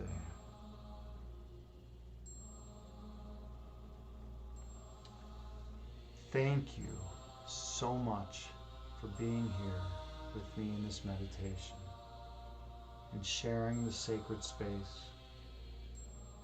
I am truly honored and humbled to be here as your meditation guide and to share philosophy with you. It's truly a blessing. Thank you so much. Swiss R, namaste to you too. I hope you found this meditation relaxing. I hope everyone did. How was that for everyone? How was it? Did you find a little more peace and joy than you had prior? I sure did. I sure found a lot more. I'm a lot more zen right now. I can feel that zen energy in me, and it feels great. I feel happy, right? I feel joyous, um, and not just the superficial level of happiness. I feel that deep-seated joy. You can feel it bubbling up inside your heart chakra, right? You can feel that love. And that's what I'm trying to show others here. I'm trying to show others how to go into that place, how to go into that place of perfect oneness and feel that love. And then once you feel that, you want to spread it. You want to take it and give it to others and spread it out through the world so you can be a positive force and help those around you, right? And that's what we're doing here. That's what we all got to do here. So JT Farms, I'm grateful that you enjoyed this as well. And thank you all again so much for being here. It's been truly, truly an honor. All right. Does anyone else have anything to say? Oh, that was good. Well, thank you so much, Swiss R. Yeah. I much appreciate it for you being here. What is it for? What is it? 4:30 a.m. in Switzerland right now. It's 4:42 a.m. and you're here. You're here fighting. You're here being dedicated. To increasing your understanding and going down in that place of love. I mean, that's pretty awesome, man. That's pretty cool. Your dedication is totally awesome. And JT Farms, you too. You're dedicated. Both of you. I mean, JT Farms, you show up to every stream. You're like a soldier who's hell bent on learning and increasing her wisdom and understanding, and I respect that so much in you. So thank you, JT Farms. Sorry, you said you left the dance floor, being at the top of a mountain now. Yeah, you're right. You were out dancing, man. You were out dancing. You were out doing all sorts of stuff. I'll try to stream sunrise. Yeah. I see. All right. You're out partying it up, and then you go into a place of perfect oneness, and now you're gonna do your sunrise stream, man. Well, that's cool. That's really neat, dude. I love it. That's totally beautiful. I gotta go to Switzerland. I would love so much to check out that beautiful place you live in, because I mean I live in Chicago, and you look around and there's concrete and there's plastic everywhere, and things are not as nearly as beautiful as they are where you reside. And living in a place that's beautiful it's so uplifting. It's just so invigorating into the soul, right? You can feel it, when you see, like these beautiful landscapes in your vision, right? You just feel so recharged and refreshed. I mean, when I look outside, you go south from me. So where I live, it's like concrete and plastic, and then if you go south from me into downstate Illinois, it's all cornfields, and it's just flat, and there's just cornfields everywhere, and that's it. So like, it's awesome for you to live in a place that's so beautiful. Sunrise is 85 minutes from now. Wow, dude, you hung out here, man. You hung out. I want to check it out. Let's click on this link. All right, I want to see this. Oh wow. Is that pronounced Bergenstock? Is that what that's pronounced? Bergenstock? Oh man, that's beautiful. That is so beautiful. Look where you're situated. Wow, I love zooming out. I love zooming out when you find that spot. Okay, yeah, you're right there, right there, and what a wonderful place to be. And you're neutral. That's the coolest thing about where you live. You guys made a pact to not attack everyone. To not be going after everyone. I love that you guys are neutral and have decided to just try to maintain like peace and calm and neutrality amidst all the chaos. Victor Sor, I'm sorry, he said, guess you missed the metaphysics. Yeah, some of the metaphysics was discussed in the meditation. Yeah, right now we're just doing an afterwards thing, but I'm an analytic philosopher. That's what I went to grad school for and got my master's in. So I discuss metaphysics in the meditation, and then sometimes before.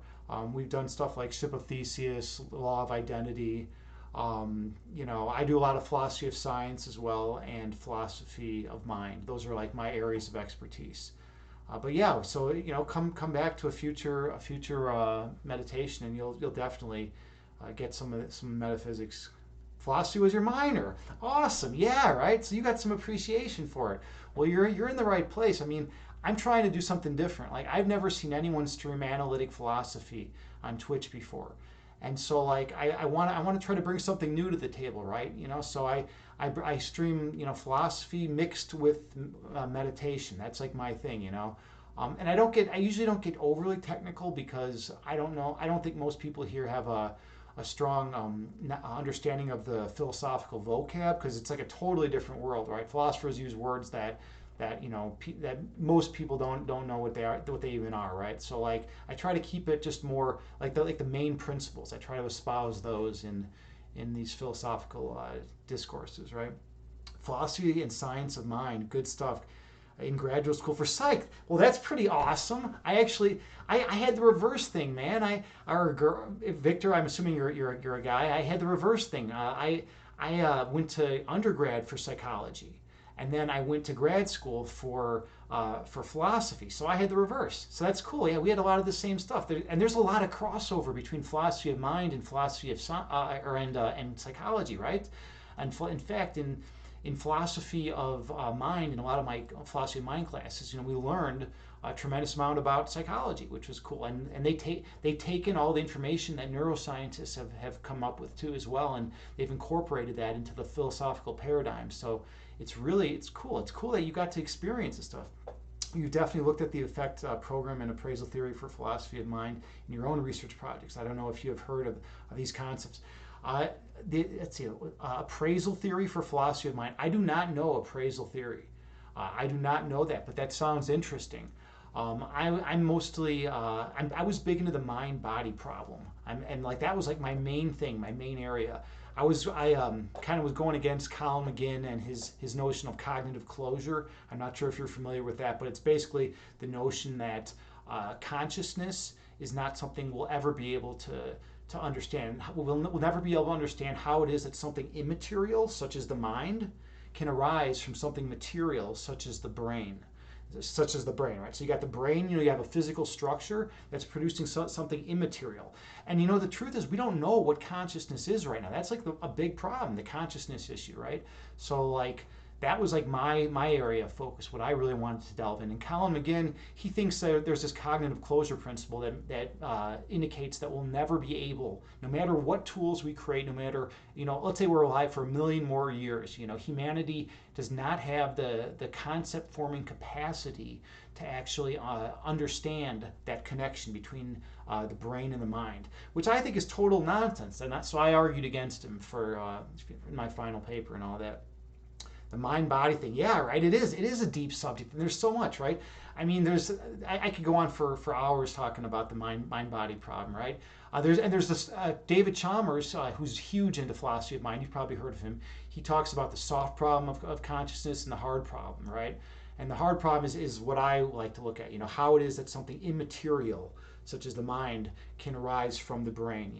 And that's even assuming that it arises from the brain. I mean, we think it does, and from a psychological standpoint and neuroscience standpoint, it definitely makes sense that it does. But there's plenty of people that believe in in dualistic versions of it, where that the mind kind of like is associated with the brain but doesn't actually arise.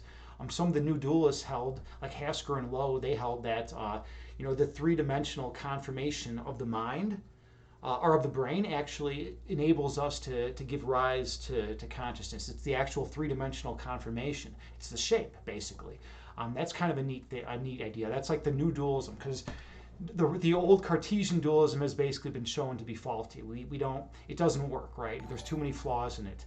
Hey, Subi Blues now hosting my stream. Thank you so much, Subi. That's totally kind of you. And it's great that you're here. We were just talking a little philosophy. We're talking about the hard problem of consciousness and how it is that the mind can arise from the brain. Something immaterial can arise from something material. And we're also talking psychology and just philosophy in general. All right, Victor Sor, you say guessing this spills into ideas like free will, etc. Right? I found it's really difficult to address this in philosophy, let alone psychology. Yeah, oh, absolutely. I love free will. I love talking about free will. I mean, that's something that I wrestle with, right?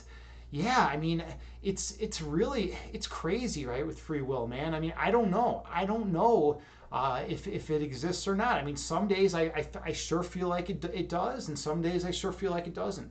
It's funny. Moore, I actually had one of the classic arguments for free will, right? He said, you know what, you know how I know free will exists, because this is my hand and I'm moving my hand and I'm choosing to move my hand, right? And it's funny. Because it's such a straightforward, common sense argument for free will, but it's like cogent though. It's like, and people had written like 1,000 page treaties on like like what, like the nature of free will, and does it exist or does not. And then Moore is just like, no, you know what? Look, here's my hand. I'm causing it to move, right? Um, but then there's a lot of people that argue that there isn't free will. Like if you take a deterministic standpoint, like a hard deterministic standpoint, it's really hard to allow for free will. I mean, there have been some compatibilist approaches, right, that have tried to say, oh well, like free will exists, but it doesn't, and here's how they try to work with it, and they try to make it work. But I've never found a compatibilist approach for free will that I think is that works. Spinoza's idea was pretty cool, right? Spinoza argued that we don't have free will, except when we use our logical, rational mind. Then, in a sense, we do.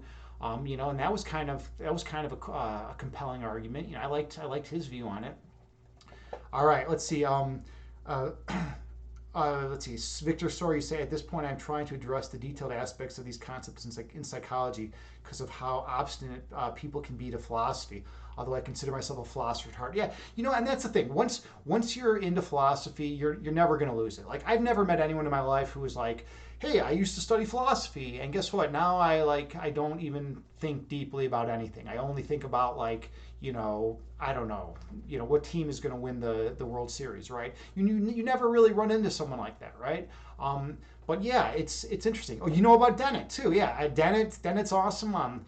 Hofstadter is one of my guys. I really like Hofstadter. I've read, if you ever get a chance, read Gudel Escher Bach and Eternal Golden Braid. He won the Pulitzer for it in like '76. It changed the way philosophy. It opened up new doors into philosophy. But yeah, Dennett's stuff is great. I'm a big fan of Daniel Dennett. You'll stop taking over the chat. It's okay, right? People get excited about philosophy. I think people want to learn more about philosophy, right? And people want to learn more about this. In fact, in one of the books, one of Hofstadter's books I own, Dennett, I believe, wrote the intro. So it's a pretty cool introduction for one of Hofstadter's books. So it's pretty neat. It's called The Mind's Eye. But yeah, you said Dennett's argument for free will falls to logical fallacies. Yeah, you'll stop. I get it, man. I mean, there's all those fallacies, and but to the general public, they tend to slip right through, right? Those logical fallacies, right? It's like people don't know about denying the antecedent, and affirming the consequent and all that, right? They don't know about that stuff, So yeah, you gotta keep an eye open for that, But at the end of the day, it's whatever argument is logical and is straightforward and makes sense. It makes sense, right? Because I mean, a quick thing about analytic philosophy and how we do stuff in the analytic philosophy program is there's some premises, right? And what we're looking for is we're looking for validity in the argument, right? We want to see make sure that the inferences from the premises, down to the conclusion are all true, right? We want to make sure that there's nothing wrong with those inferences, right? And if the inferences are all true, then the argument's valid. But that doesn't mean that the conclusion is going to be true, because we could have a false premise, right? And this is what philosophers do all the time. They'll be like, oh, well, okay, your reasoning is valid, but your premise number 2 is false, right? Therefore, we have therefore the conclusion doesn't follow from that, right? The truth or falsity of your conclusion doesn't follow from that, right? So that's what analytic philosophers like to do. We like to scan long chains of long proofs, and like look through and like find out, whether there's any inconsistencies in the logic, and whether there's any fallacies, and just kind of whether the argument is sound. Because a sound argument is one that has true premises and is valid. Therefore, it must be, and it must have a true conclusion. Then the conclusion must be true. Okay, let's see. Yes, he confused a modus tollens with a modus ponens in your imagination. What I love the most about philosophy is formal logic. Yeah, formal logic is beautiful, right? It's a beautiful system. It's like a tight-knit system, right? You can like look through these arguments and you can see, and you can literally see, oh, this follows from this and this follows from this, right? And that's not something that we have, when we're listening to politicians. I mean, man, if we want to listen to politicians talk about fallacies, we find fallacies all over the place, But politics is not about coming up with truth, right? Politics has nothing to do with truth. Politics is about winning the approval of the majority of the people, right? Look at Gorgias, right? If you're familiar with Gorgias from back in the day, Plato had a book titled Gorgias. Gorgias was an amazing, a sophist back in the day, and he would go from town to travel from town to town and city state to city state, and he would go up against whoever their best debater was in whatever field, and he would know nothing about it, but he would win every single argument simply because he knew the art of rhetoric so well, and he could read a crowd. So he's an interesting guy to check out if you haven't seen him. Let's see, you say formal logic is highly undervalued in my field, psychology. People do not take the time to see between the lines or try to seek subtle inferences. You know what? I got that feeling too when I was an undergrad. I was just an undergrad in psychology. But I got that feeling too that there was a lot of stuff that was glossed over. And it's funny. One of my really good friends, one of my best friends, is actually a PhD in psychology. And we just had a conversation about this actually. She was saying, and we were talking, and I'm like, look, psychology is the baby of the sciences. At the end of the day, it's still the baby, right? I mean, physics is established, right? Like no one fucks with physics. No one fucks with chemistry. People are like, yeah, chemistry is legit. I did molecular bio also with psychology. So molecular bio, and biology it's pretty strong. It's like that's not going anywhere. But like psychology is pretty much the baby, right, of these sciences, and it's still looking for like legitimacy, right? It's looking to be considered like on the same par as physics, right? It wants to be at that level, right? But sometimes they do gloss over things. And my friend was trying to create a unification. My friend was the PhD in psychology. He's trying to create it, and still is trying to create a unification theory of psychology, because you have so many different theories, right? You have so many different models. You have so many different theories within psychology, within that paradigm. And she's trying to basically find out what could unite all those different theories, or if there's a way to do it, and things like that. And it's really interesting. So I hear what you're saying. Yeah, definitely undervalued. Take the time. So I'm using formal logic to try and make inferences about theories that I believe are not complete yet. Awesome, good for you. Victor Soar, that's awesome. I'm impressed. I think that's really awesome. You're bringing the philosophical world into the psychological world. And the thing with philosophy, some people in the sciences kind of get like annoyed or irritated, right? Because philosophy is like, hey, like especially philosophy of science. What does philosophy of science does? And what does it do, right? It likes to go and see the foundations of the different sciences, right? It's like, wait a minute, let's look at the underlying assumptions in your particular field of psychology, or of biology, right? Or of chemistry, and let's see if we should even hold these views, right? Are we justified in holding these assumptions or not, right? And philosophers like to delve in there and look at the foundational structures and say, wait a minute, I see an inconsistency within the your paradigm of doing things, right? Within you, and you've taken that as a given. You've taken that as a premise of your belief system, right? So therefore, there's a problem. But then scientists are like, dude, fuck that, man. We don't care what you philosophers have to say, and that's a big issue, right? And I'm gonna say it again because this is a key point. Scientists don't give a fuck typically what philosophers say about it, and that's so even if philosophy can find like an error in a way a certain scientific discipline is performing its research project. The reason why it typically gets swept under the carpet is because think about what science has done for us. It's done so much. It's done so much good, right? It gives us the ability to cure diseases and build bridges. And think about all the amazing scientific feats that we've accomplished. But the important thing to remember is science is only focused on objects of the phenomenal world, right? If you're in philosophy, you were in philosophy, so you probably know, or maybe not, Kant made a distinction between the phenomenal and the noumenal realms, right? The phenomenal world is the world of sensory experience, right? So, we take in a limited amount of data and process it, through our five senses, and then, we project and we perceive things according to that data, right? But we can't take in the entire totality of data, right? So science only deals with the objects of experience, right? Things that we can experience, because think about the scientific method. That's basically what it does, right? So we're dealing with objects of experience, but whether or not we're actually seeing things as they are in themselves, as Kant likes to say, is not even really up for option. We're not seeing things as they are in themselves because we have a limited amount of information, a limited amount of data, and a limited amount of processing power, right? So we're not seeing things as they are in themselves. We're seeing things as they are according to the five senses of the human being, right? So our science is great. It has so much utility, and it's such a wonderful, beautiful thing, but it's not going to lead to truth in the end. It's going to lead to truth about objects within this spatio-temporal realm, right? But if this spatio-temporal realm is faulty to begin with and isn't even the correct mode of perceiving reality, then we're just basically seeing truth about something that is not true.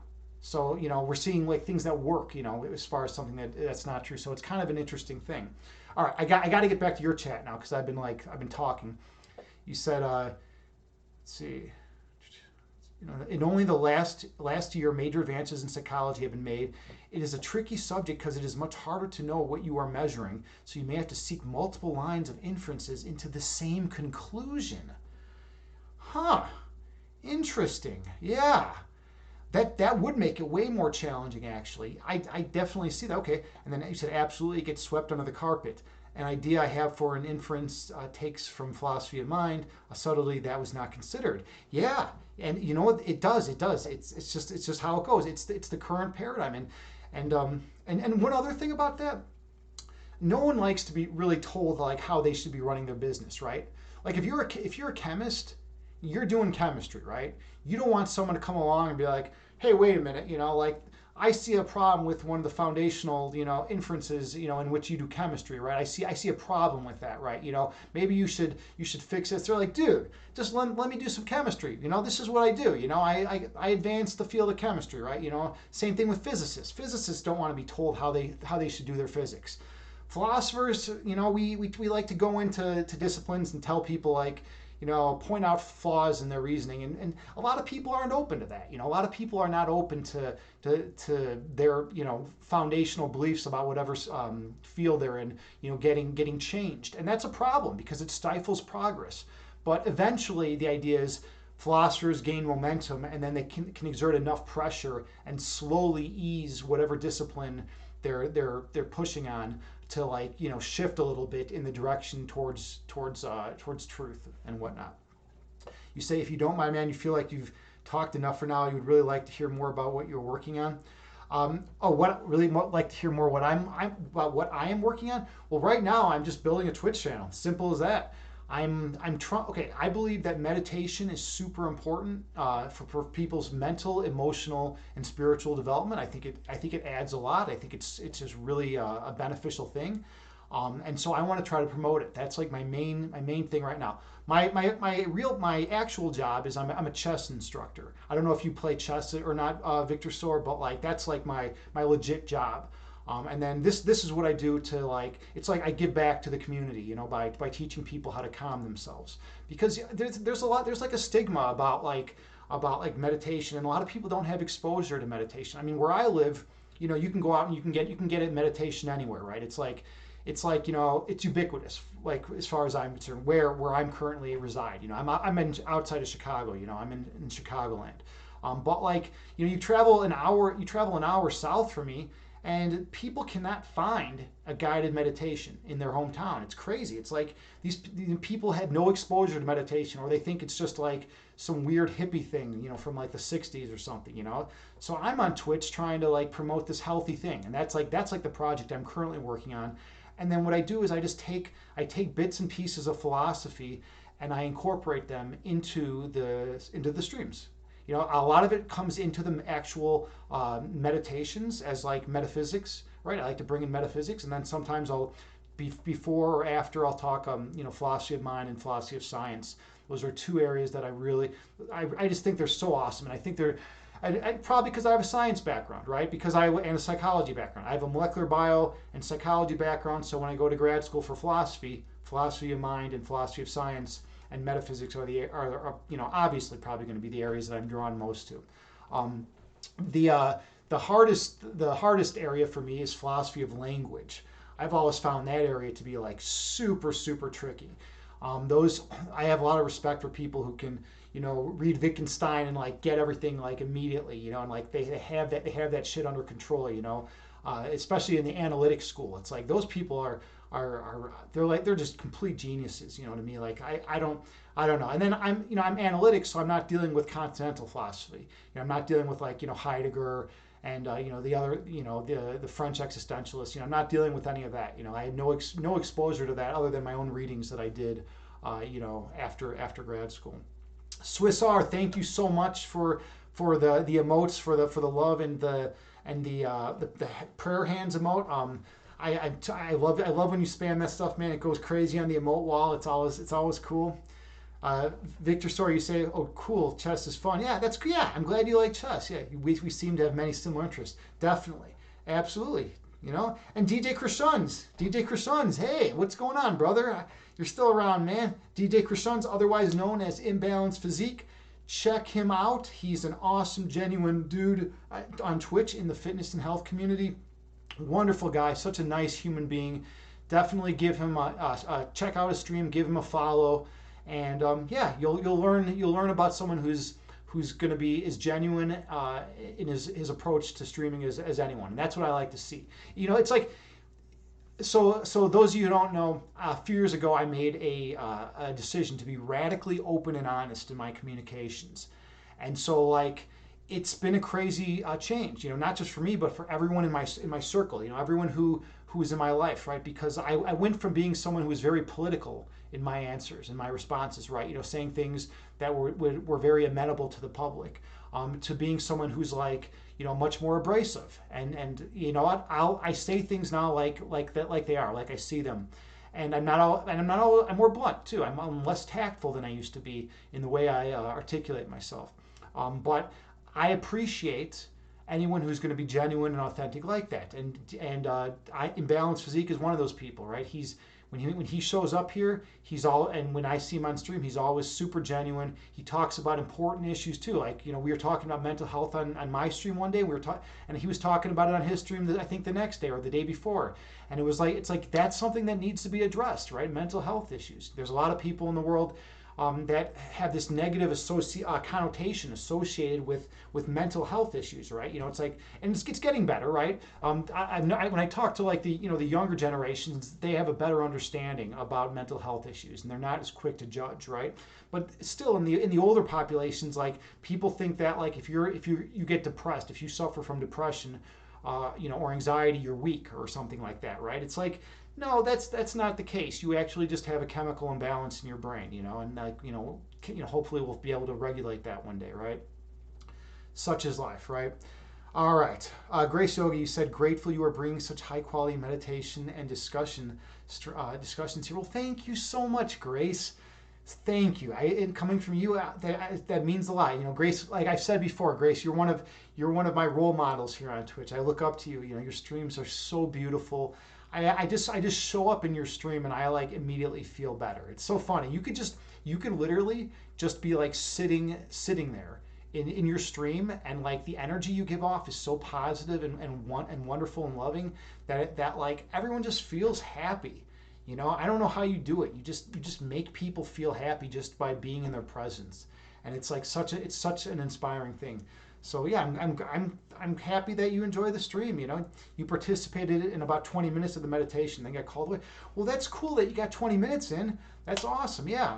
Hopefully you got the best 20 minutes though. I mean, like, you never know which is going to be the best 20 minutes of the meditation, but hopefully you got the best 20 minutes of the meditation. I don't know. I don't know if that's even a thing. I kind of think it is, right? By the way, Grace, here's a question for you. Sometimes, like when you're doing a meditation, do you like sometimes feel like you're more in the flow of things, and like you're kind of flowing and doing a meditation in a more flow style, and you kind of extemporize more. You kind of just do your stuff more, just kind of you wing it, or do you think sometimes you just are more like technical, like how does that go for you? I wonder, because like for me, I tend to have like certain things that I'll say, and then it's all about the energy for me. So sometimes it can be a beautiful thing, and sometimes it flows really well, and I can really get in a good vibe, and I can feel the energy from the chat, and we can have a good meditation like that. But sometimes then I can get distracted, like if I feel like my hamstring is ready to cramp up or something, like, and then the flow gets off, right? So I'm interested. In how that goes with you in your streams, at least. And you're on Insight Timer too. That's another place to check out Grace. Grace Yoga. Check her out at Insight Timer. She's up there. She knows her stuff, and she has some beautiful meditations on Insight Timer. Swiss R, sunrise in 59 minutes. You're gonna make it. You're gonna make it, dude. I would just want to go to Switzerland and party with you, man. that would be awesome, because I just feel like having like a late night drink, a few late night drinks, hanging out, and then going to a wherever, and then coming doing a meditation, and then waking up for the sun, or being up for the sunrise, and like getting some beautiful shots of a beautiful sunrise. That's got to be such an awesome experience, right? Grace, you say you've experienced both the flow and distractions. Your dogs can cause distractions. Well, you do have those beautiful dogs, but yeah, you're right. They can be distracting. It's so funny. One of my cat's favorite activities when I'm doing my morning yoga and morning workout is to come and just put her tail in my face. It's like, dude, cat, come on, are you seriously gonna just rub your tail in my face while I'm trying to have perfect posture in downward dog? It's like, come on, but I think she just gets a kick out of it. I think she really just thinks it's funny, so I'm trying to train her not to put her tail in my face, when I'm doing downward dog. But she likes being around me, and I can, she probably likes the energy. It's a good vibe. It's a good energy. Whenever someone's doing yoga, you always feel like that positive, good feeling. But it's keep your tail out of my face at the end of the day, cat. I don't know. Let's see. JT Farms, you say partying all night and still catching sunrise. Yeah, I know. Swiss R is awesome, right? He's rocking. He doesn't mess around. He parties hard and he works hard. He does his work. He does his meditation, and he still is up for the sunrise. Victor Sor, you say you think cats are attracted to the energy that humans gather when they meditate. Yeah, I think so too. Because I have to close my door here now, because when I do my guided meditations, otherwise my cat she'd be all around me, and she'd be meowing super loud, and my meditations wouldn't work. They probably work for me, but I don't know if people watching would dig some cat with a super loud meowing. Oh, by the way, this is something you're totally going to appreciate, Victor Sora. So my favorite philosopher is actually a pre-Socratic philosopher, Parmenides. He's the dude who he's the grandfather of metaphysics. I'm sure you've heard of him somewhere along the way. He basically says all is one. We just have a few fragments of what he wrote that are still around.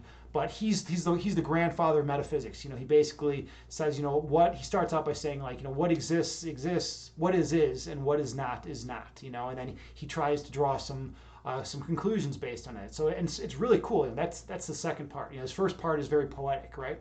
But anyways, that's my favorite philosopher, Parmenides. So I named my cat Parmenides, Purr Menides. So yeah, she's my philosopher cat. But apparently, the only philosophy she likes to do is rubbing her tail in my face when I do yoga. So yeah, it's kind of a funny thing. Uh, all right. So Victor, so you say, oh, cool. I'll have to check him out in the Stanford Encyclopedia. I have not read him yet, but thanks for the suggestion. Yeah, check him out, and you can read his stuff in like a very short time because we hardly have anything. We hardly have anything that he's written, but he was kind of the the opposite of a Heraclitus. Like Heraclitus believed that everything has changed, and he was like, and he would argue that Parmenides would say nothing has changed. You probably know his student. His student, Parmenides, was from Elea, from the city of Elea, and his student was Zeno, right? So if you've ever heard of Zeno's paradoxes, that Zeno was creating his paradoxes to try to bolster Parmenides' his argument, and it's pretty cool. It's pretty cool that he was the teacher of Zeno, and one of Zeno's paradoxes, I think it was the Achilles. Was it the Achilles and the tortoise one, or no? I forget which one. Yeah, I think the one where you travel like half the distance to an object, and then you travel half the distance, and you travel half the distance, and you're never gonna actually come to that object. So it seems like motion of any kind is impossible, right? That old argument of Zeno. That thing held for like 2,000 years. Isn't that crazy, man? For 2,000 years, we had this paradox still in our psyche. It wasn't until Leibniz was like, hey, what's this calculus thing, right? Until calculus was invented, then they were like, oh, well, we can solve this paradox that way, right? But man, Zeno had a paradox going for 2,000 years. He had this mathematical puzzle going that no one could crack for that long, and he did it out of respect for his teacher, for Parmenides, because he wanted to argue to bolster Parmenides' argument. All right, let's see. You said JT Farms fired. Awesome. I love the emotes. Grace Yogi, you say that's a cute name for the cat. Yeah, and she's such an awesome cat. I bring her out on stream every once in a while. Like when I do, she tends to claw my neck because she's a little camera shy. And she's like, what's he doing? Why is he grabbing me and like pulling me out on stream, right? She's not like a cat that likes to be held like unless she's in that mood, But like I'll bring her out because we play around, we mess around a little bit. But she's a good cat, and sometimes I'll bring her out here. I think there's like a channel point redemption even that I can bring her out here. Let's see what else is going on. Oh, Evelyn Yoga's here. Hello, Evelyn. So grateful that you're here. Evelyn Yoga is I believe another fitness streamer on Twitch, and she's doing yoga. She's in the fitness and health community. I don't know her super well, to be perfectly honest, but I know she's highly respected among the yogis that I know in the fitness and health community. And so if they're going to vouch for her, then I'm going to vouch for her. She's a wonderful person. Check out her stream. I think did I not give you a shout out? Let me see. I will get underscore yoga. All right. Sorry about that. I gotta get that in place. But yeah, any yogi is a friend of mine. I'm also a yogi in addition to meditation. I'm huge into Bikram yoga. In fact, yoga with Jen, Jen from Yoga with Jen and I were talking about that today. She did her first Bikram class today. They've gotten away from the name Bikram because of like all his weird past and history and all that craziness. But like they call it, I think, like 26 and 2 now. I still call it Bikram because everyone knows what I'm talking about when I refer to it as Bikram. But yeah, she did her first Bikram class today, and she super enjoyed it. She had a really good experience doing it, and I love Bikram. I mean, okay, I'm a big Vinyasa guy. I've actually been doing Vinyasa longer than Bikram. I've been doing Vinyasa about 12 years. I've been doing Bikram about 10 years, and I also dig Yin. But of the three, Yin is the one I know least about. But I do Yin, whenever I get a chance, and that's always really calming and peaceful. But like I've noticed, here's the thing: when you do Vinyasa, you never know what you're going to get, right? You're always going to get your upward dogs, your downward dogs. You're going to get a lot of cool things, right? And it's going to be super beneficial. But it's not the same rigid structure, right, that you get with a Bikram class, right? It's not always like the identical words being spoken, pretty much the identical thing. Now I like both styles. I like having the flow of vinyasa, and I love mixing up. It can feel so freeing and relaxing just to mix it up. And it's like the yoga instructor will be saying stuff like, you know what, I feel like we should do this exercise now because of the energy in the room, or let's do this, or let's do that, right? It's different, right? So it's like it's challenging, right? Because you gotta mix it up, and the instructor always goes according to the flow of the room, right? But with Bikram, it's always the same, and I appreciate that rigidity too. That rigidity gives me strength because I always know what's expected of me. I always know what to expect, and I'm always able to really focus in on myself in the mirror. Bikram's done in a studio. Those of you who don't know, it's 105 degrees, and typically you have mirrors on the main wall and then the side wall that you turn to during some of the standing postures. But yeah, so it's like I love that rigidity, but it gives me order in my life sometimes. Let's see where we're at. Victor Story, you say you're a fan of Ananda Marga Yoga. I don't know what that is, but it sounds cool. It sounds pretty neat. Evelyn, you say yin isn't great for me because my joints, ligaments too bendy for long holds. Yeah, that's another thing with yin, right? If you're already like super bendy, then you got to be careful. You really got to be careful with yin, right? Like I was doing I think it was like a 5 minute 5 or 10 minute pigeon pose once, 5 or 10 minutes on each side, right?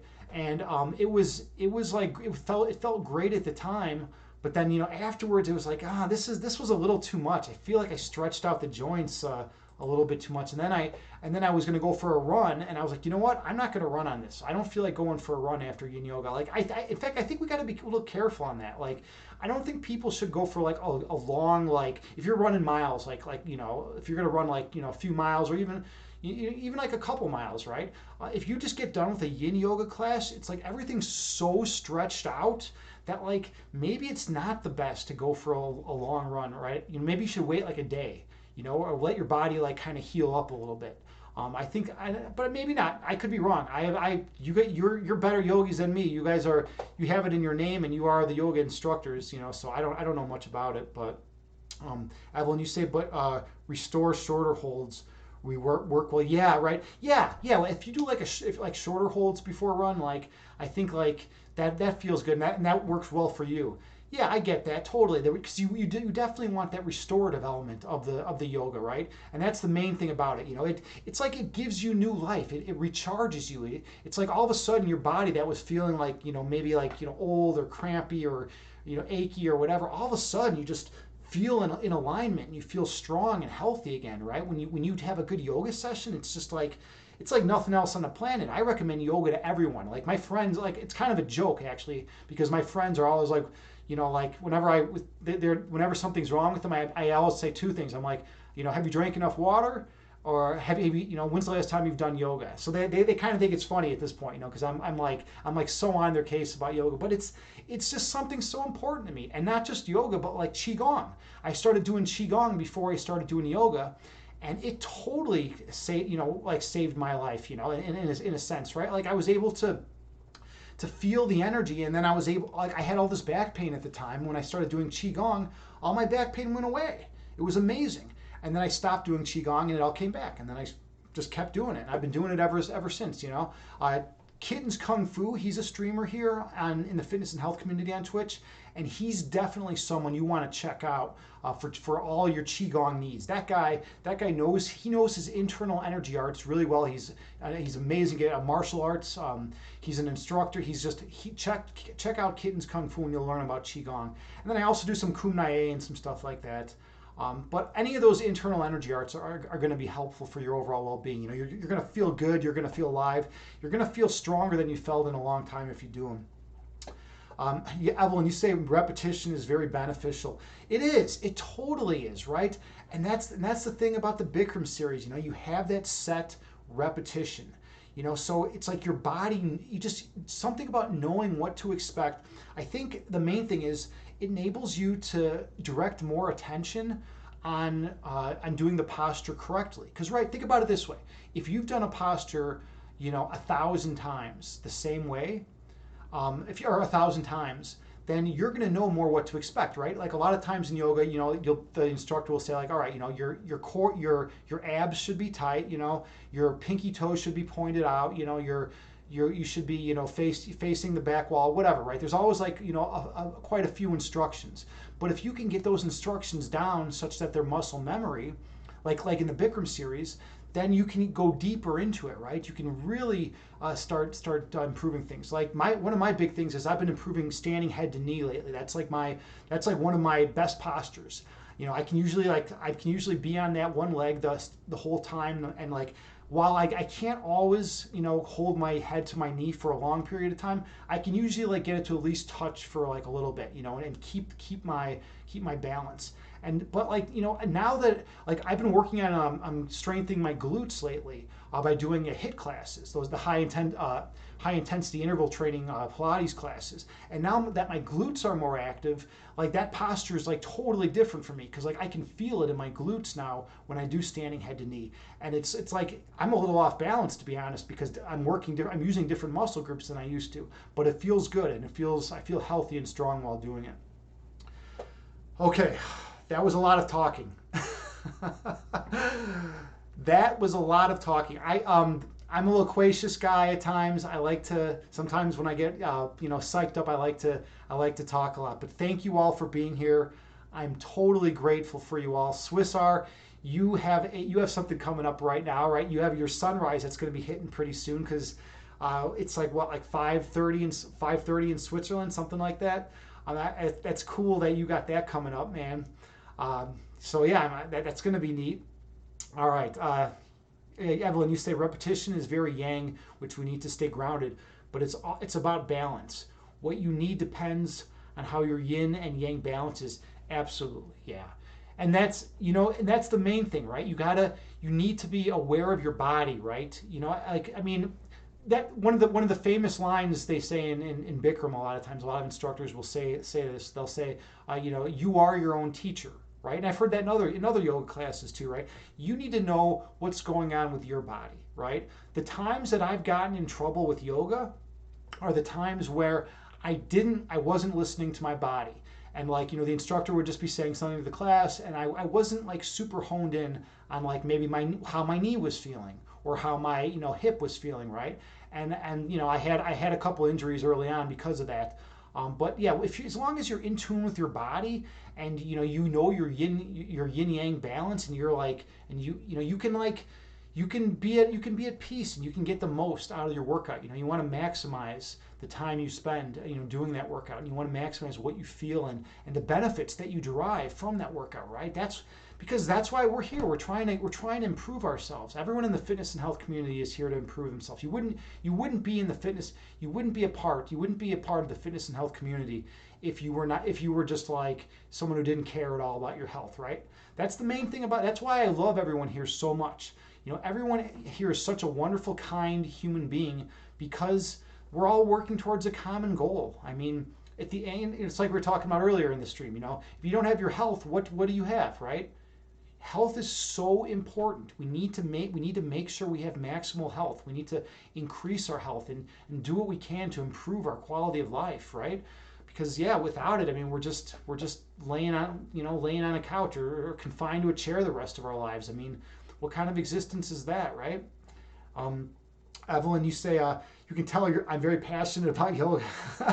Yes, I'm very passionate about a lot of things, Evelyn. I actually, what I like to do, it's actually kind of funny. I come out here really high intensity, and then I usually end really high intensity. But then during the meditation, I'm very still, and we explore the place of perfect peace within us. And we go to that place, we go to that center within our heart chakra, that place where we feel that love and that compassion for all living beings.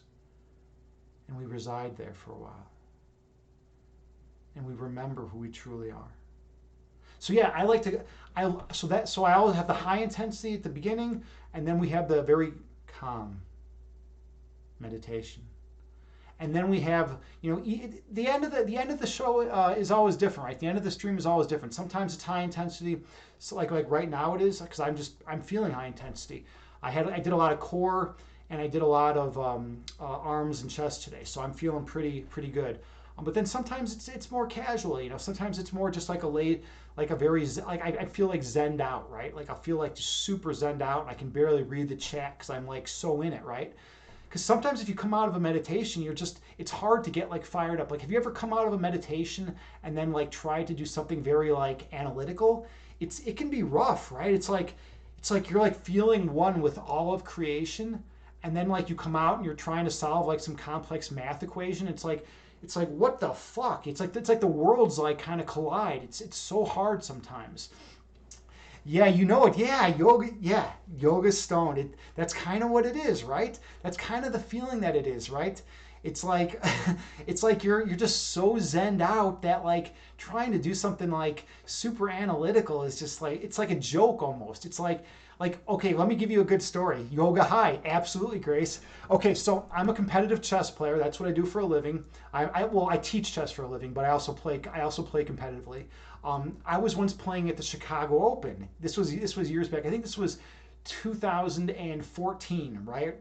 I'm playing at the Chicago Open, and I was killing it. I won my first 5 games at the Chicago Open, and it's a 7 game. It's out of 7 games. And I was tied for first. I was tied for first in my division, right? And so I was like feeling really intense and like aggressive, and my mind was like laser focused and laser sharp, right? And then I decided, I was like, you know what? I'm like really intense. Maybe I should go do some meditation. Like my heart was racing and all this stuff. So I went and I got like super zenned out. I got like super calm and like peaceful, and I felt nothing but internal love, inside of me. And then it came time for my 6th game, and this was the big money. This was the big game because it was me against the other guy who was 5-0. There were only 2 people left that were 5-0, and it was me and this other guy. So this was the big game. And I come in, I'm all smiling, I'm happy. I sit down, and we're playing chess, and I'm just like moving pieces. Like I'm like, oh, this will be a beautiful pattern. This will be a cool sequence if we do this. Let's see this. Like I wasn't like super focused and like intense and like you need intensity to play chess, and I was just all zenned out, and the guy just annihilated me. He absolutely annihilated me. And then I ended up winning my 7th game, but I ended up 6-1 instead of 7-0. So I ended up in 2nd place instead of 1st place, which I probably could have got because I know I could have beat this guy. But there's a problem about being zenned out and doing something that requires that analytical focus, right? It doesn't seem to work for me, at least for me. I don't know. Maybe other people can do it. Maybe there's some like math geniuses that can just be like, you know what? I feel so peaceful, and now I'm going to work on this equation, right? I'm going to work on this thing and come up with some drive some amazing truth about like the phenomenal world, right? But like for me, it doesn't work that way. Let's see. Oh, Victor Sor, you say, have I heard of Josh? Yeah, I know Josh Waitzkin, absolutely. It's funny that you mentioned him. I did his entire chess master. He used to do a chess master like lectures. Like he was in the lecture part of the chess master series. He had like a training tutorial like way back in the day, And I've done all his training stuff. He actually taught me a lot. I actually own one of his books right over there. It's called The Art of Learning. It's a Josh Waitzkin book. That guy's really cool. He was one of a really young prodigy, right? He was a chess master early on, I believe. But then he gave up chess and he went into mixed some form of martial arts actually, and he became like a black belt and like a highly respected martial arts dude in the community. So he's a really cool guy, and he's all about learning and whatnot. I forget why he said he didn't pursue the path of GM, Grandmaster. That's like the highest level you can get in chess. But he's a really cool dude, so I have heard of him. Let's see, what else do we got here? Oh, Mel's Camp is here?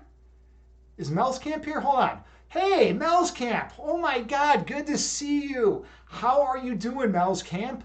I am pumped. I have not seen you around lately. You've been hiding. Where have you been? I've been looking forward to one of your streams, and I don't see them anymore. You know, I want to see you coming back with your streams. I miss Nerd Night. I miss all the fun and joy. You're just pure fun. You know, you're like such an awesome person, right? And you're like an artist on top of it, and you do all sorts of cool stuff. I mean, I love your variety streams. You know what I love about you is that you know the yoga and you know the qigong, and you merged all together. You're like the best of all the worlds. You know, you bring together all the good things. You know, all the internal energy arts, right?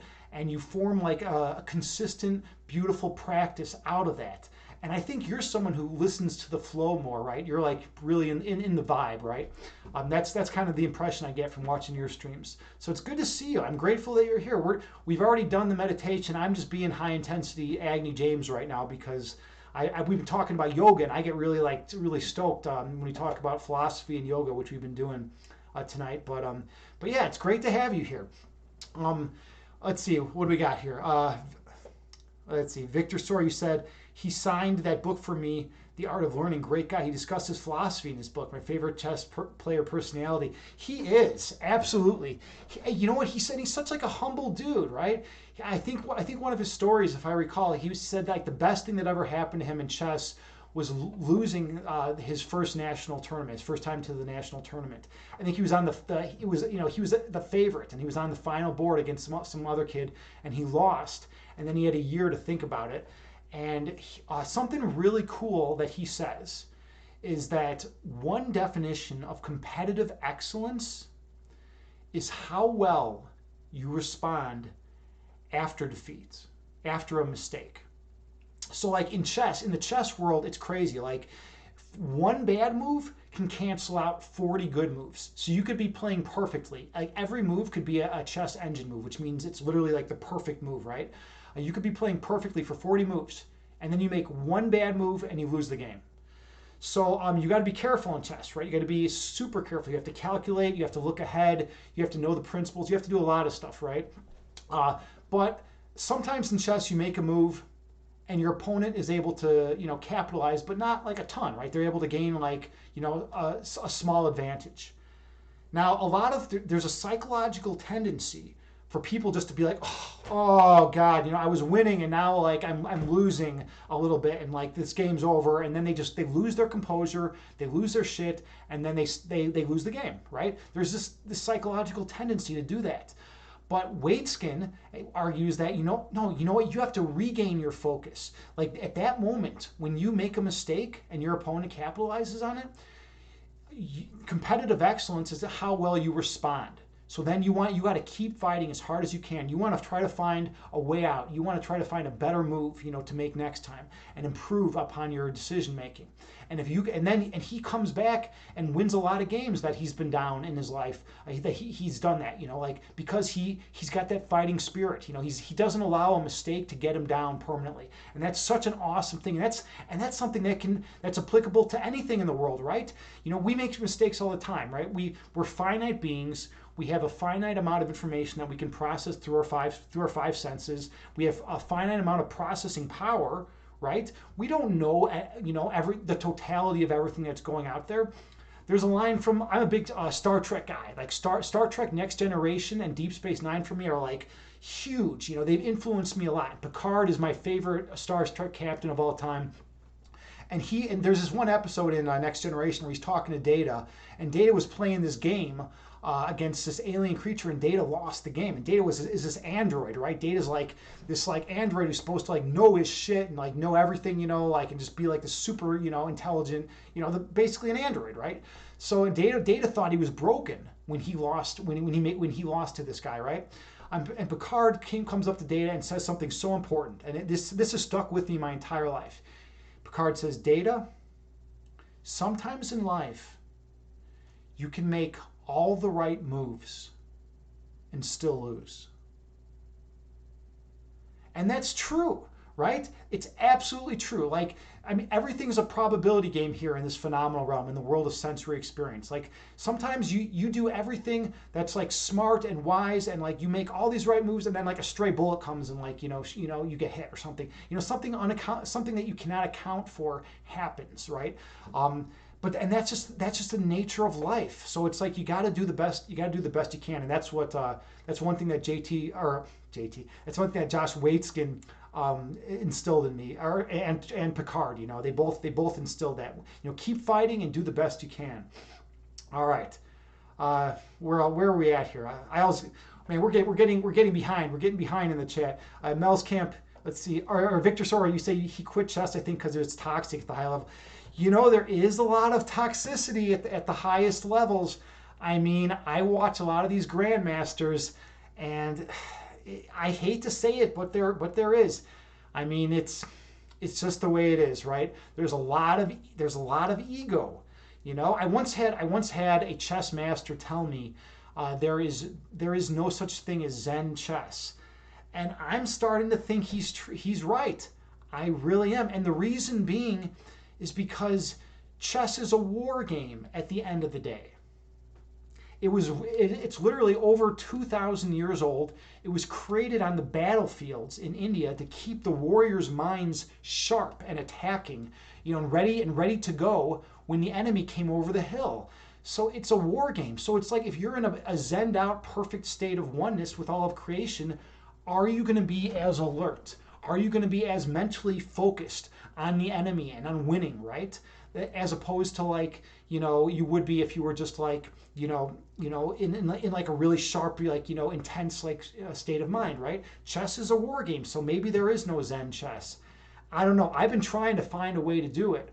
I've been trying to do it through finding all the beauty and the moves, because at the end of the day, if you really think about what chess is such a beautiful thing, because white moves first and presents an idea, right? White makes a move on the chessboard, and that is an idea that white is presenting to black, right? And then black has to comprehend the idea that white is putting forth, and then B, black has to respond to that idea with their own idea, right? And then white has to look at what black's doing and see black's threat and respond to black's threat and present white's own idea. And then, so it's a back and forth of ideas. It's kind of like, it's the same thing as in philosophy. In philosophy, someone presents a new theory. Someone argues for some new theory of something, right?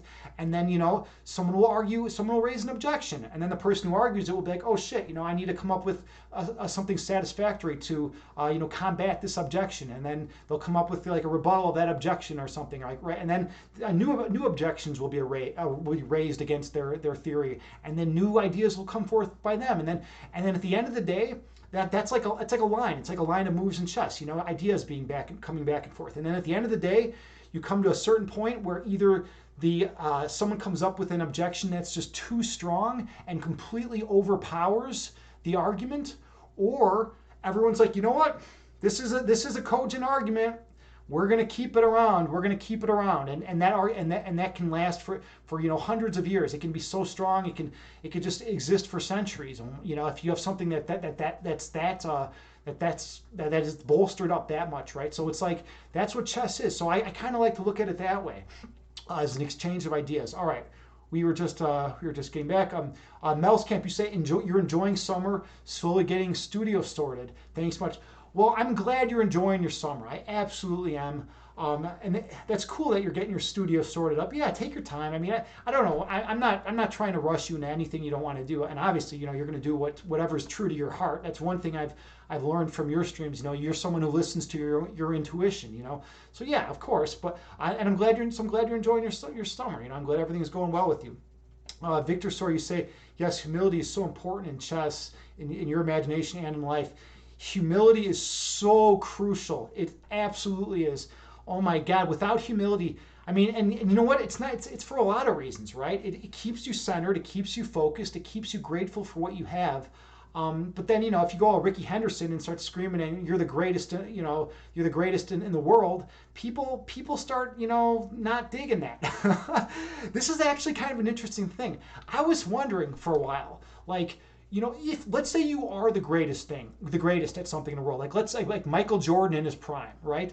Is Michael Jordan allowed to say he's the greatest basketball player in the world when he, at his prime? Is he allowed? And is he allowed to like be, egotistical about it a little bit and say, yeah, I'm the greatest in the world. I have confidence, 100% confidence in myself, right? I mean, because if it's an objective fact, I mean, I don't know. Was Ricky Henderson allowed to say he's the greatest base stealer in the world? When he's broke the record. I mean, he technically was, right? So like, it's kind of a weird thing. The popular culture does not like people with egos. That's like the main thing that people don't like these days. People want people who are humble, who are kind and compassionate and and very, very humble and loving, right? And that's what we need more in the world, right? We don't, people don't like and a lot of the top chess GMs have like gigantic egos. They're just like, oh, let's see, there's a mate in 7, obviously, right? And then they just go through like this crazy variation, and they see that there's this checkmate there. So I don't know. It's always interesting to see. All right. Victor, so you say, may you ask my chess play style? Oh, very interesting that you brought that up. Okay, I used to be very defensive in chess. I used to be like, I would create these fortresses, and I was kind of like a python. I would allow my opponent to kind of overextend themselves sometimes if they were being too aggressive, because a lot of people come out swinging in chess. A lot of people come out swinging. So like, I would allow my opponent to come out swinging, and I would just casually defend their attacks. And then at the end of the day, they run out of ammo, and I have a better position. And then I would just kind of be like a python and suffocate them, right? Now I try to be more aggressive and proactive in chess, right? You always want to look for the most aggressive moves first. The ones that are the most forcing, they call it, like a checkmate in 1, right? That's going to be the most forcing, because you can beat your opponent if they don't respond correctly in the next move. So that's my style currently, though. I'm trying to explore all different stuff. Actually, I've been studying a lot of the Sicilian hyper-accelerated dragon variation. That's like my big thing that I've been trying to learn. James Canty III, he's a normative master, a national master. He has a lot of a good video. He's got a couple cool videos on YouTube on the hyper-accelerated dragon variation. All right, so what else do we got going on here? Mel's Camp, you're zenning out on war. Oh, zenning out on war. Yeah, I know, right? It's crazy. Like, it's hard. Like, how can you play high-level chess?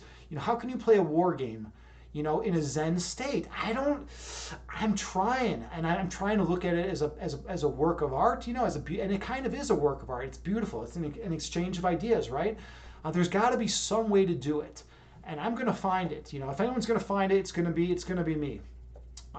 Victor Sor, you say you think there can be a synthesis between chess and Zen. You think the difficulty is that many people that play chess do it for the wrong reasons or for the wrong state of mind. Yeah. So you have to not only have a strong resilience to this sort of energy, but also really good and Zen reason to play chess in the first place. Intention.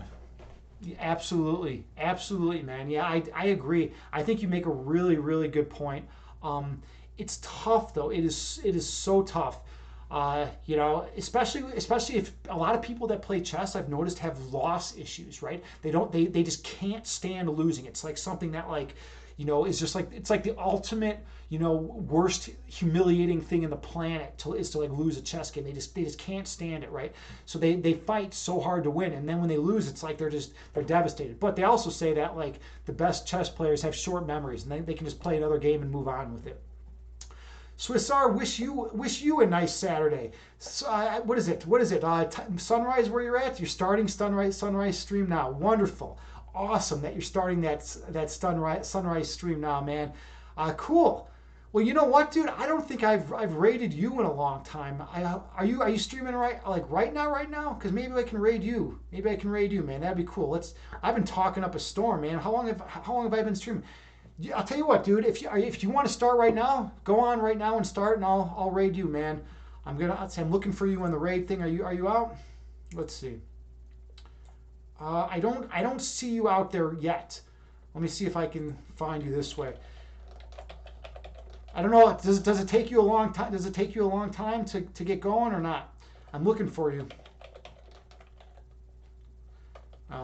All right, we're just gonna have to talk for another minute or two. I think we can hang tight. Because I don't know. Because you always come on at the weird times. 2 minutes. All right. Yeah. My chat is kind and loving enough to hang out 2 minutes. We can hang out 2 minutes and talk. We got a million issues on the table, right? A million things to talk about. Yeah, I can tell you about some interesting experiences I've had in chess. Actually, I once was playing this kid. Actually, I was playing a kid. He was like, super high rated for his age group, right? And he was like he was actually in my bracket, right? And this kid was actually legitimately kicking me under the table. It was insane. It was like I was getting kicked by some 14-year-old kid under the table and like I look at him and I just give him like a stern stare. I'm like, and he was like, and then he stopped. But like it's like, dude, what's wrong? And then the next round, that kid was sitting like up behind me and over a couple tables, and he was messing with someone else, and he was like kicking someone else, and they called the tournament director on him and got him all like warned and whatever. Then he shaped up after that. But yeah, so like that's it's crazy in the chess world. There's people that do crazy stuff. Oh, another really interesting story. There was a grandmaster that recently got caught for cheating, and the grandmasters are at the highest level of chess. It was wild. So what happened was the guy took his cell phone, because okay, you're not allowed to bring cell phones into the bathroom during tournament play, right? But if you have to go to the bathroom, you got to go to the bathroom, right? But what he did is he took his cell phone into the bathroom before the tournament started, went in one of the stalls and put his cell phone in the water chamber. Lifted up the top of the toilet. Put his cell phone in the water chamber, closed it, and then he had it duct taped to like the side, above the water, and then he came back in a crucial position in the game to the bathroom, and they searched him. He's like, okay, no electronic devices, you're fine, go into the bathroom. And he went into that stall, he pulled out his phone, put in the position that he had on the board, because when you get into high level chess, you can remember the position really well. And then the chess engine on his computer, which is way stronger than any grandmaster on the planet, gave him the best possible variation, the best possible moves to make. And that's crazy, man. I don't know how they caught this guy, but somehow they caught the guy, and he got like I think he might have lost his grandmaster title. Like the worst thing that could happen, because when you get a grandmaster title, you're a grandmaster for life. That's supposed to be the thing behind it, right? But like to lose your grandmaster title, man, that's got to be devastating. But you know what? He cheated, and I don't know if he can reapply for it or what. But like his whole career was tarnished. His whole reputation was ruined. Victor Storer, you say your favorite philosopher once said that there is a difference between violence and self-defense. If chess is done with the right state of mind, you imagine that it would not be akin to violence, but instead self-defense, even if one plays really aggressively. Yeah, okay, I agree. But then the question is, how would one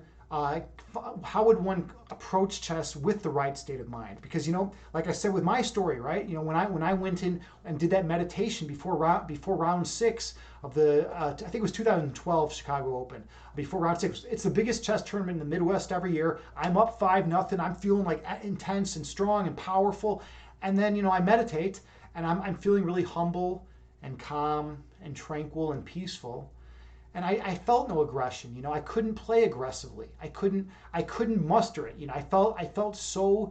I was just like, I didn't care if I won or lost. I was just like moving the pieces. I was like, oh, this is beautiful. This is so beautiful how this pattern that's arising on the board. And I lost game 6, and it it completely infuriated me, and I was so angry and frustrated. And then I came out and I crushed the dude in game 7, and I ended up second place. But like. It's like, is it possible to to obtain a state of mind that's conducive to playing high level chess? I don't know. I just don't know. Let's see if Swiss is out there now. Why don't I see Swiss? I mean, it takes a while, I think, for it to catch up. We can always check him out this way. Swiss R. He's not out there yet. He's going to be out there soon. I have one other route to check him out. Let's see if he's out here now. He's still not. We're going to wait. We are holding on. We are holding on for Swiss. He's my buddy. He's been here from the start. I call him the ambassador of the fitness and health community here on Twitch. He's such an awesome dude, a really nice guy. He has these amazing travel streams. That's the other thing about Swiss. He not only does he support everyone in the fitness and health community, but he's got these travel streams that are glorious and just have all this positivity, and have all these beautiful landscapes. And it's like, man, if you're going to do that, if you're going to be able to take us to a place of like pure beauty and love, it's like, I want to see your stream, man. I want to see what you're doing. What is Swiss up to these days, So like, yeah, so that's another cool thing about his streams. Victor Story, you say, tough question. Chess is definitely a game of war. I guess it's my thought that even war can be zen when we remember the simplicity of life and thus self-defense in war. Yes, and I listen. Me more than anyone, I really want to hold that view. I want to hold that opinion. I haven't been shown anything in my life that has showed that it's not compatible, or that showed that it is compatible. That that state of pure zen and oneness and love is compatible with the state of war that you have in chess. And that you can play good chess while you're in that zen state. Nothing's shown that to me, right? I haven't been able to feel that. I mean, if I could actually experience that, or like talk to some other chess masters or grandmasters who experience that, then I think I could do it. I mean, I'd be on board. I'd definitely be on board with what you're saying here. I guess I've been able to find this zen in really competitive chess. You guess you've been able to find this zen in really competitive chess. You have. Well, that's cool. I didn't know that you've been able to do that, man. That I have not. For me, it's always about just pure fucking aggression on the board, and like trying to win at all costs, on in that chess game. I mean, every little thing, from every little psychological move. Like, there's crazy little moves you can pull in chess that are psychological, that can change things. Like, sometimes you'll move a piece and you'll know where they're going to move to, and then you'll move the piece, and then you'll move your piece another place, and they'll have to move right back. And it's like, even little things like that, little psychological like games like that can be like super powerful. They can get underneath the skin of your opponent, and that's what a lot of people do. I try not to be super psychological when I play chess, though. My goal, my main thing is just to try to stay focused on the game.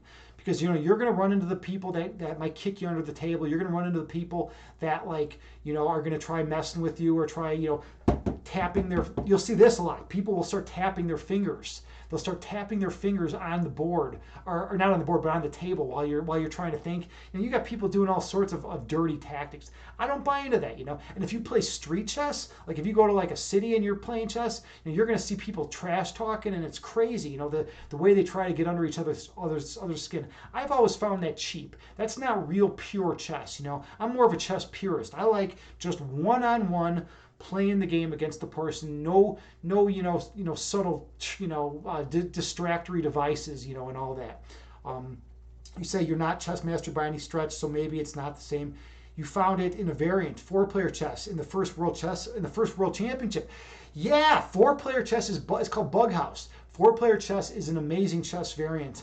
When I teach chess, a lot of times I'll teach like classrooms of students chess. And for like the last day of the class, I'll always reward them, and they can play Bug House like the entire time. And it's amazing. The way it works is, if you're white, your opponent is black. Or I'm sorry, if you're white, your partner is white or black, and vice versa, right? And then whenever you take a piece from your opponent, you have to give that piece to your partner, and they can put that move or that piece down on any unoccupied square, with a few exceptions. You cannot put you cannot put the piece down and put your opponent in check. You cannot put a pawn on the back rank, et cetera, right? And you can also not get a second queen. That's there's like a bunch of little rules for that. But it's just a fun way to reward people, and it's great playing chess variants. They also have one King of the Hill chess variant that's getting big. Chess 960, otherwise known as Fischer chess, is another one that's really big. Chess 960 is a really cool chess variant in which your pawns are all in the same place, but all your back rank pieces are in a random fashion, and then your opponent's back rank pieces mirror yours. And so it's like, it takes you out of all opening theory, because one of the big knocks against chess these days is that, it's just memorizing the openings. It's just memorizing all opening theory, right? And that's like one of the biggest knocks against chess these days. But it's not the case when you play chess 960 because it just comes down to starting from scratch. It's not just memorizing a line of 20 moves. It's about actually knowing how to play chess, knowing tactics. It's about knowing how to get your pieces positioned well. It's not just about memorization. And I'm not a big fan of memorization either. I mean, I memorize what I have to, like, just to get by. But like my strength is middle game and end game. I'm much better at middle game and end game. Sometimes I'll get beat out of the opening. All right, let's see if Swiss is around yet. What is going on with Mr. Swiss? I'm still not seeing him anywhere. Let me see if I can find him. Swiss R. Where is Swiss hiding? Oh, he's around here somewhere, but he'll be around in a second. You say, oh no, it's not Bug House. Actually, it's 4-player team chess, the one with 160 squares. Oh, you're playing that one.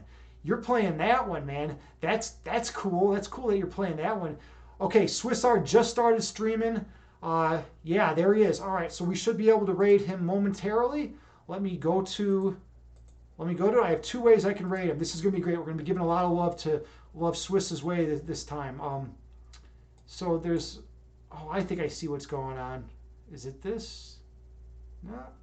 I can rate him from the other screen. So yeah, good night everyone. Good morning everyone. JT Farms, thank you for spamming all those motes. Yeah, I'm gonna go to the channels and we're gonna raid Swiss here in a second. Creator dashboard, stream manager. Where is he? Where can we do this here? Settings, viewer rewards, community insights, stream manager. All right, there we go. Raid channel, perfect. He's still not showing up, man. So frustrating, Swiss. So there's always a delay. Yeah, there he is. All right, we got him. Bam. All right, we're giving him the raid. Give him tons of love. Thank you all so much for meditating with me tonight. I hope you all have a beautiful time here, and I hope you all are more peaceful than you were before. Namaste.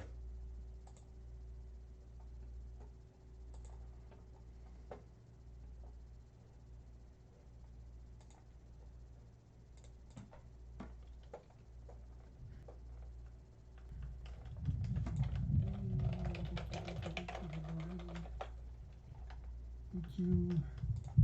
I was showing this side. Up down there is Lucerne. So this is Lake Lucerne. You can do exclamation mark local map LM, or for the weather exclamation mark LW for local weather.